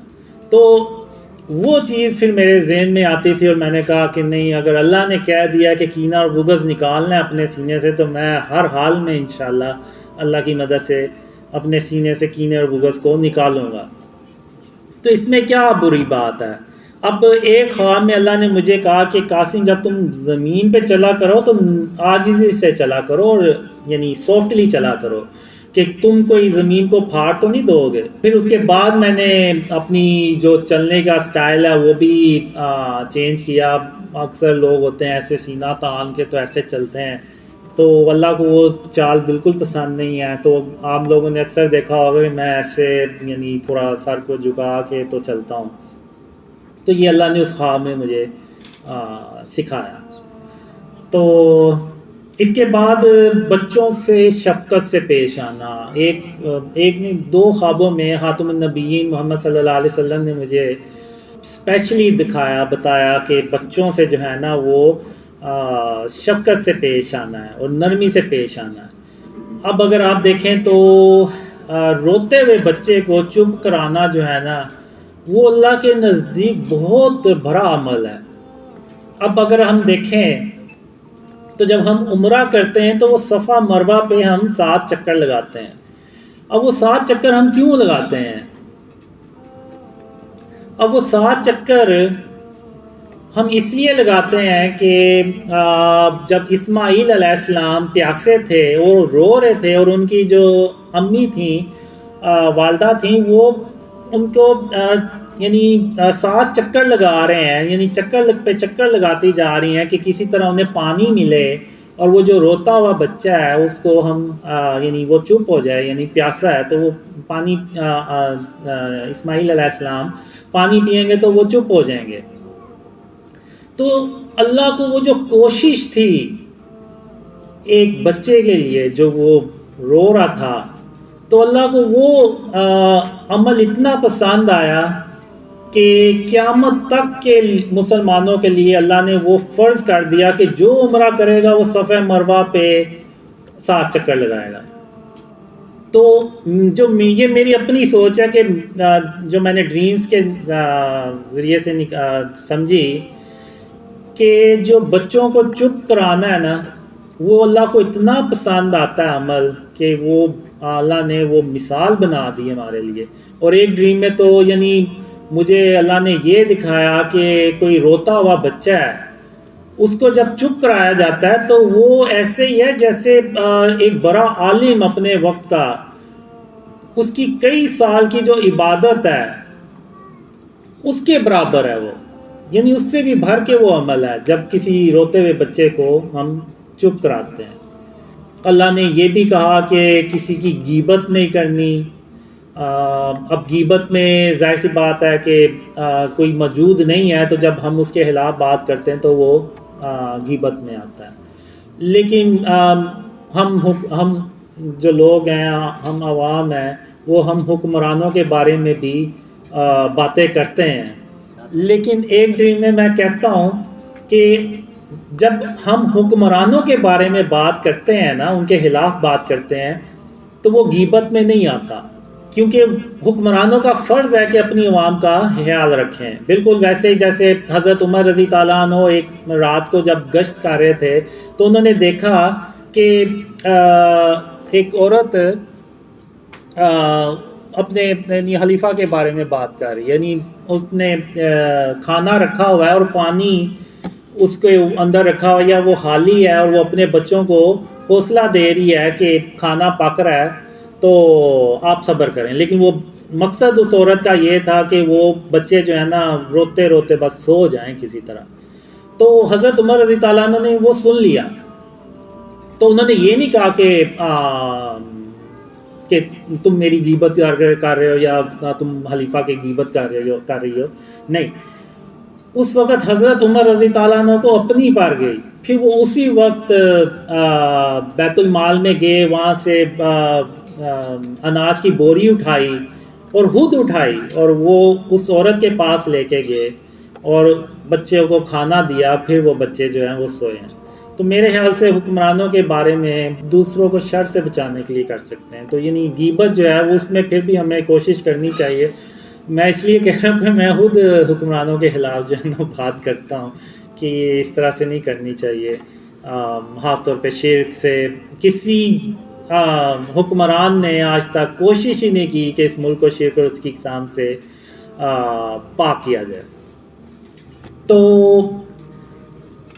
اب میں آخر میں بات کروں گا کہ اب یعنی بات میں نے یہ کرنی تھی کہ میں یہاں تک کیسے پہنچا. تو ابھی اگر آپ نے دیکھا تو جو میں نے مثال دی، اللہ رحمان ہے. تو اب اگر میں یہاں پہ آج موجود ہوں نا تو وہ صرف اس وجہ سے ہوں کہ اگر اللہ رحمان نہ ہوتا نا تو آج میں یہاں پہ نہ ہوتا، تو آج میں وہ انہی اندھیروں میں پڑا رہتا اور شاید میرا برا ہی حال ہوتا۔ تو اللہ نے اپنی رحمت سے ان اندھیروں سے باہر نکالا۔ اب آتے ہیں کہ پاکستان میں خوشحالی اور اس سے متعلق جو مجھے ڈریمز آئے ہیں وہ کیا ہیں۔ اب کچھ ڈریمز ہیں، ایک دو ڈریمز ہیں، اس میں میں ایون عمران خان سے بھی یہ کہتا ہوں کہ اگر میرے خواب آپ کے بارے میں سچے ہوئے ہیں تو میرے وہ خواب جو پاکستان کی خوشحالی اور اسلام کی سربلندی سے متعلق آئے ہیں وہ بھی سچے ہوں گے۔ میں آپ کو کچھ ڈریمز شیئر کرتا ہوں کہ وہ ڈریمز کیا ہیں۔ اب ایک ڈریم میں یہ ہوتا ہے کہ میں نا دیکھتا ہوں کہ ایک سونے کی بھری سی دکان ہے، بہت بڑی ہے، اور اندر وہ سونا جو زیورات ہیں وہ پڑے ہوئے ہیں اور دروازہ اس کا کھلا ہوا ہے۔ تو میں اس کو دیکھ کے حیران ہوتا ہوں، میں کہتا ہوں یہ پاکستان ہے اور یہ سونے کی دکان یہاں پہ کھلی ہوئی ہے، باہر گارڈ بھی نہیں بیٹھا ہوا اور یہ دروازہ بھی اس کا کھلا ہوا ہے، یہ چکر کیا ہے؟ تو میں پھر اندر جاتا ہوں تو واقعی ادھر سونا پڑا ہوتا ہے، تو مالک وہاں پہ نہیں ہوتا۔ پھر میں وہ ساتھ والی جو شاپ ہوتی ہے اس سے پوچھتا ہوں کہ یہ ساتھ والا جو شاپ کیپر جس کی دکان ہے وہ کدھر گیا ہے؟ تو وہ کہتا ہے کہ یہ اپنے کسی کام سے نا گھر میں گیا ہے، تو اور دکان اس کو وہ ایسے ہی کھلی چھوڑ گیا۔ تو میں بڑا حیران ہوتا ہوں، میں کہتا ہوں یہ کہ اللہ نے اس قوم کو ایسا کر دیا ہے اپنی رحمت سے کہ سونے کی دکان کھلی ہوئی ہے لیکن کوئی سونا لوٹنے ہی نہیں آ رہا، بلکہ میں دیکھتا ہوں دکان سے کے آگے سے لوگ گزر رہے ہیں اور وہ اس دکان کی طرف دیکھ بھی نہیں رہے۔ تو میں نے کہا یہ یعنی کیسے اللہ کی رحمتیں اور برکتیں اس ملک میں اتنی آ گئی ہیں۔ اور ایک دوسرے ڈریم میں دیکھتا ہوں کہ ہزاروں بھی نہیں، لاکھوں بھی نہیں، بلکہ کروڑوں روپیہ میں دیکھتا ہوں کہ سڑک کے ایک طرف پڑا ہوتا ہے اور لوگ گزر رہے ہوتے ہیں اور کوئی ان پیسوں کی طرف دیکھتا بھی نہیں ہے، نہ ان کو اٹھاتا ہے۔ ایون میں یہ دیکھتا ہوں کہ جو باہر ویسٹرن میڈیا ہے وہ اس کو رپورٹ کرتا ہے کہ پاکستان کی سڑکوں پہ کروڑوں روپیہ پڑا ہوا ہے لیکن اس کو اٹھانے والا کوئی نہیں ہے۔ تو یعنی وہ چیز بھی دیکھ کے میں حیران ہوتا ہوں کہ یہ اللہ نے اس قوم کا آخر ایسا کیا کر دیا ہے کہ کروڑوں روپیہ اس سڑکوں پہ پڑا ہوا ہے لیکن اس کو اٹھانے والا کوئی نہیں ہے۔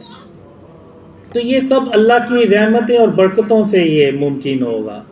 اب میں آپ کو یہاں پہ نا ایک مثال بھی دینا چاہوں گا، اور وہ مثال یہ ہے کہ آج کہتے ہیں پاکستان میں آپ کسی بھی اکانومسٹ سے پوچھ لیں، وہ یہی کہے گا کہ پاکستان میں جو خوشحالی ہے نا وہ تو دور کی بات ہے، 20-25 سال لگ جائیں گے پاکستان کو صرف ٹریک پہ آنے کے لیے کہ ہم ترقی کی طرف چل پڑے ہیں۔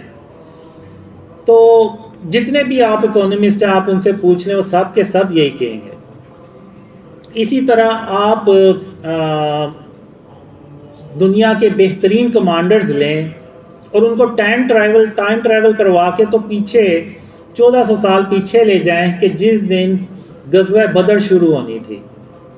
آپ ان کمانڈرز کو بتائیں کہ یہ سچویشن ہے، ایک طرف یہ 313 لوگ ہیں جن میں اکثریت نے کبھی جنگ ہی نہیں لڑی اور اکثر کے پاس تو لکڑی کے ڈنڈے ہیں، اور دوسری طرف طاقتور ترین کافروں کی فوج ہے جو ہر طرح سے جنگی مہارت بھی رکھتی ہے اور ان کی تعداد بھی 1000 ہے اور ان کے پاس جدید اس دور کا اسلحہ بھی ہے۔ تو آپ ان کمانڈر سے پوچھیں کہ آپ بتائیں ان میں سے کون جنگ جیتے گا، تو وہ سارے یہ کہیں گے کہ یہ جو کافروں کی فوج ہے وہ جیت جائے گی کیونکہ وہ ہر طرح سے بھاری ہے۔ لیکن ایک اللہ کی مدد ہے جو ان کافروں کے ساتھ تو نہیں تھی لیکن ان مسلمانوں کے ساتھ تھی۔ اور وہ مسلمانوں کے ساتھ کیوں تھی؟ وہ اس لیے تھی کہ ان 313 مسلمانوں نے ہر طرح کے شرک سے اپنے گھروں کو بھی پاک کیا تھا اور اپنے علاقوں کو بھی پاک کیا تھا، اور وہ اللہ کے سوا کسی کو مدد کے لیے نہیں پکارتے تھے اور اللہ کے ساتھ کسی کو شریک نہیں ٹھہراتے تھے۔ تو اللہ کی مدد ان 313 لوگوں کے ساتھ تھی، اور وہ آپ لوگوں نے دیکھا کہ خاتم النبیین محمد صلی اللہ علیہ وسلم نے جنگ شروع ہونے سے پہلے کہا، دعا مانگی اللہ سے کہ یا اللہ یہی بس تھوڑے سے لوگ ہیں کہ اگر آج یہ ہار گئے نا تو پھر تیرا نام لینے والا دنیا میں کوئی نہیں ہوگا۔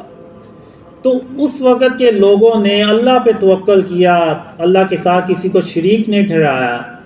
تو آج اگر ہم مسلمان ہیں تو وہ ان 313 لوگوں کی وجہ سے مسلمان ہیں، ورنہ آج ہم مسلمان نہ ہوتے۔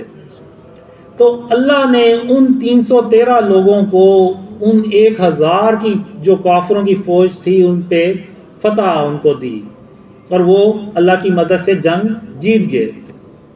تو جو کمانڈرز ہوں گے ان کا تجزیہ اور ہوگا، لیکن جو اللہ کی مدد ہوگی اور اللہ کا جو فیصلہ ہوگا وہ اور ہوگا۔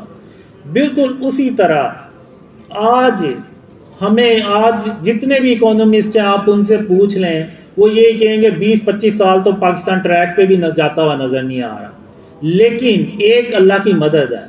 اگر آج ہم اس ملک کو شرک اور اس کی اقسام سے پاک کر دیں تو اللہ کی مدد آئے گی، اور اللہ کی ایسے مدد آئے گی جہاں سے ہمیں امید بھی نہیں ہوگی، اور اللہ اپنی رحمت سے ہمیں جو میں یہ نہیں کہہ رہا کہ نعوذ باللہ، یعنی میں یہ نہیں کہہ رہا کہ ہم آج شرک کو ختم کر دیں گے تو کل صبح اٹھیں گے تو ہر طرف خوشحالی ہمیں نظر آئے گی، نہیں، ٹائم لگے گا۔ لیکن ہو سکتا ہے جہاں 20-25 سال لگنے ہیں وہاں پہ 2-2.5 سال لگیں، لیکن پاکستان میں 2-2.5 سالوں کے بعد خوشحالی اللہ کی مدد سے آ جائے گی، یعنی ایسا ہو سکتا ہے۔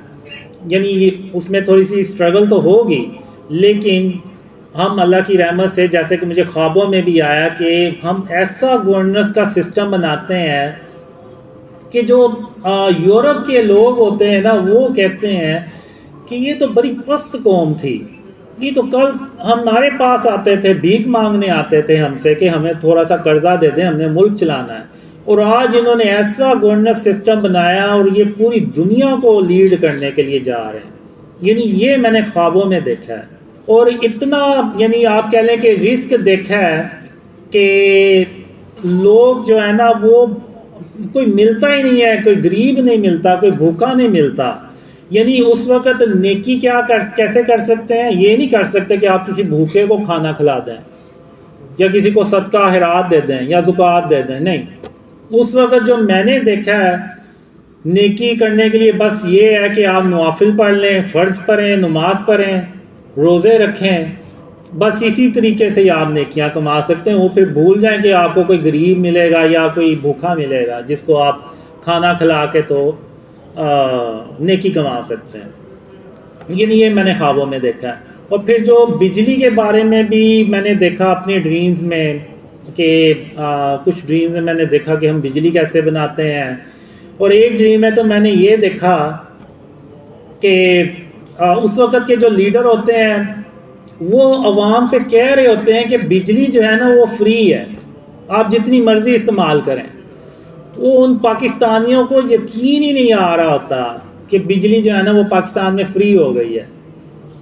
تو وہ یعنی لوگ اس لیڈر کی بات ماننے سے انکار کر دیتے ہیں۔ تو وہ لیڈر کو یہ کہنا پڑتا ہے کہ اگر آپ کو میری بات کا یقین نہیں آ رہا نا تو آپ جائیں اپنے میٹر جو ہے نا وہ توڑ دیں، تو آپ کو یقین آ جائے گا، آپ کو کوئی بجلی کا بل نہیں آئے گا۔ یعنی میں نے یہ اپنی ڈریمز میں دیکھا ہے، اللہ کی رحمتیں اور برکتیں، اور یہ تبھی ہو سکتا ہے جب ہم شرک اور اس کی اقسام سے اپنے آپ کو بچائیں، اور جب ہم بچائیں گے تو انشاءاللہ جیسے میرے خواب عمران خان کے بارے میں سچے ہوئے ہیں، یہ اللہ نے اصل میں ایک انڈیکیشن دیا ہے، ایک آپ کہہ لیں پروف دیا ہے یا ثبوت دیا ہے جو بھی، کہ اگر اس کے خواب عمران خان کے بارے میں سچے ہوئے ہیں تو اگر آپ شرک اور اس کی اقسام سے اپنے آپ کو بچا لیں گے تو اس کے جو باقی کے خواب ہیں نا وہ بھی سچے ہوں گے، اور اس ملک میں اتنی خوشحالی آئے گی کہ لوگ جو ہے نا وہ ڈھونڈتے رہ جائیں گے کہ ہمیں کوئی گریم مل جائے کسی طرح کہ ہم نیکی کر لیں. تو اب میں اپنی اسپیچ کا اختتام کرتا ہوں اس نیت سے، اس دعا سے کہ اللہ ہمیں شرک اور اس کی اقسام سے بچانے کی توفیق عطا فرمائے، کیونکہ اللہ نے قرآن میں بھی ارشاد فرمایا جس نے شرک کیا اس نے گویا اپنی جان پہ ظلم کیا، اور اللہ قیامت کے دن جس کے چاہے گا گناہ بخش دے گا لیکن شرک کبھی معاف نہیں کرے گا. تو میں آپ سب کا بہت شکریہ ادا کرتا ہوں کہ آپ لوگ آئے اور آپ نے اسپیچ سنی. تو اب ہم نماز پڑھیں گے. اوکے، جزاک اللہ خیر. السلام علیکم ورحمۃ اللہ.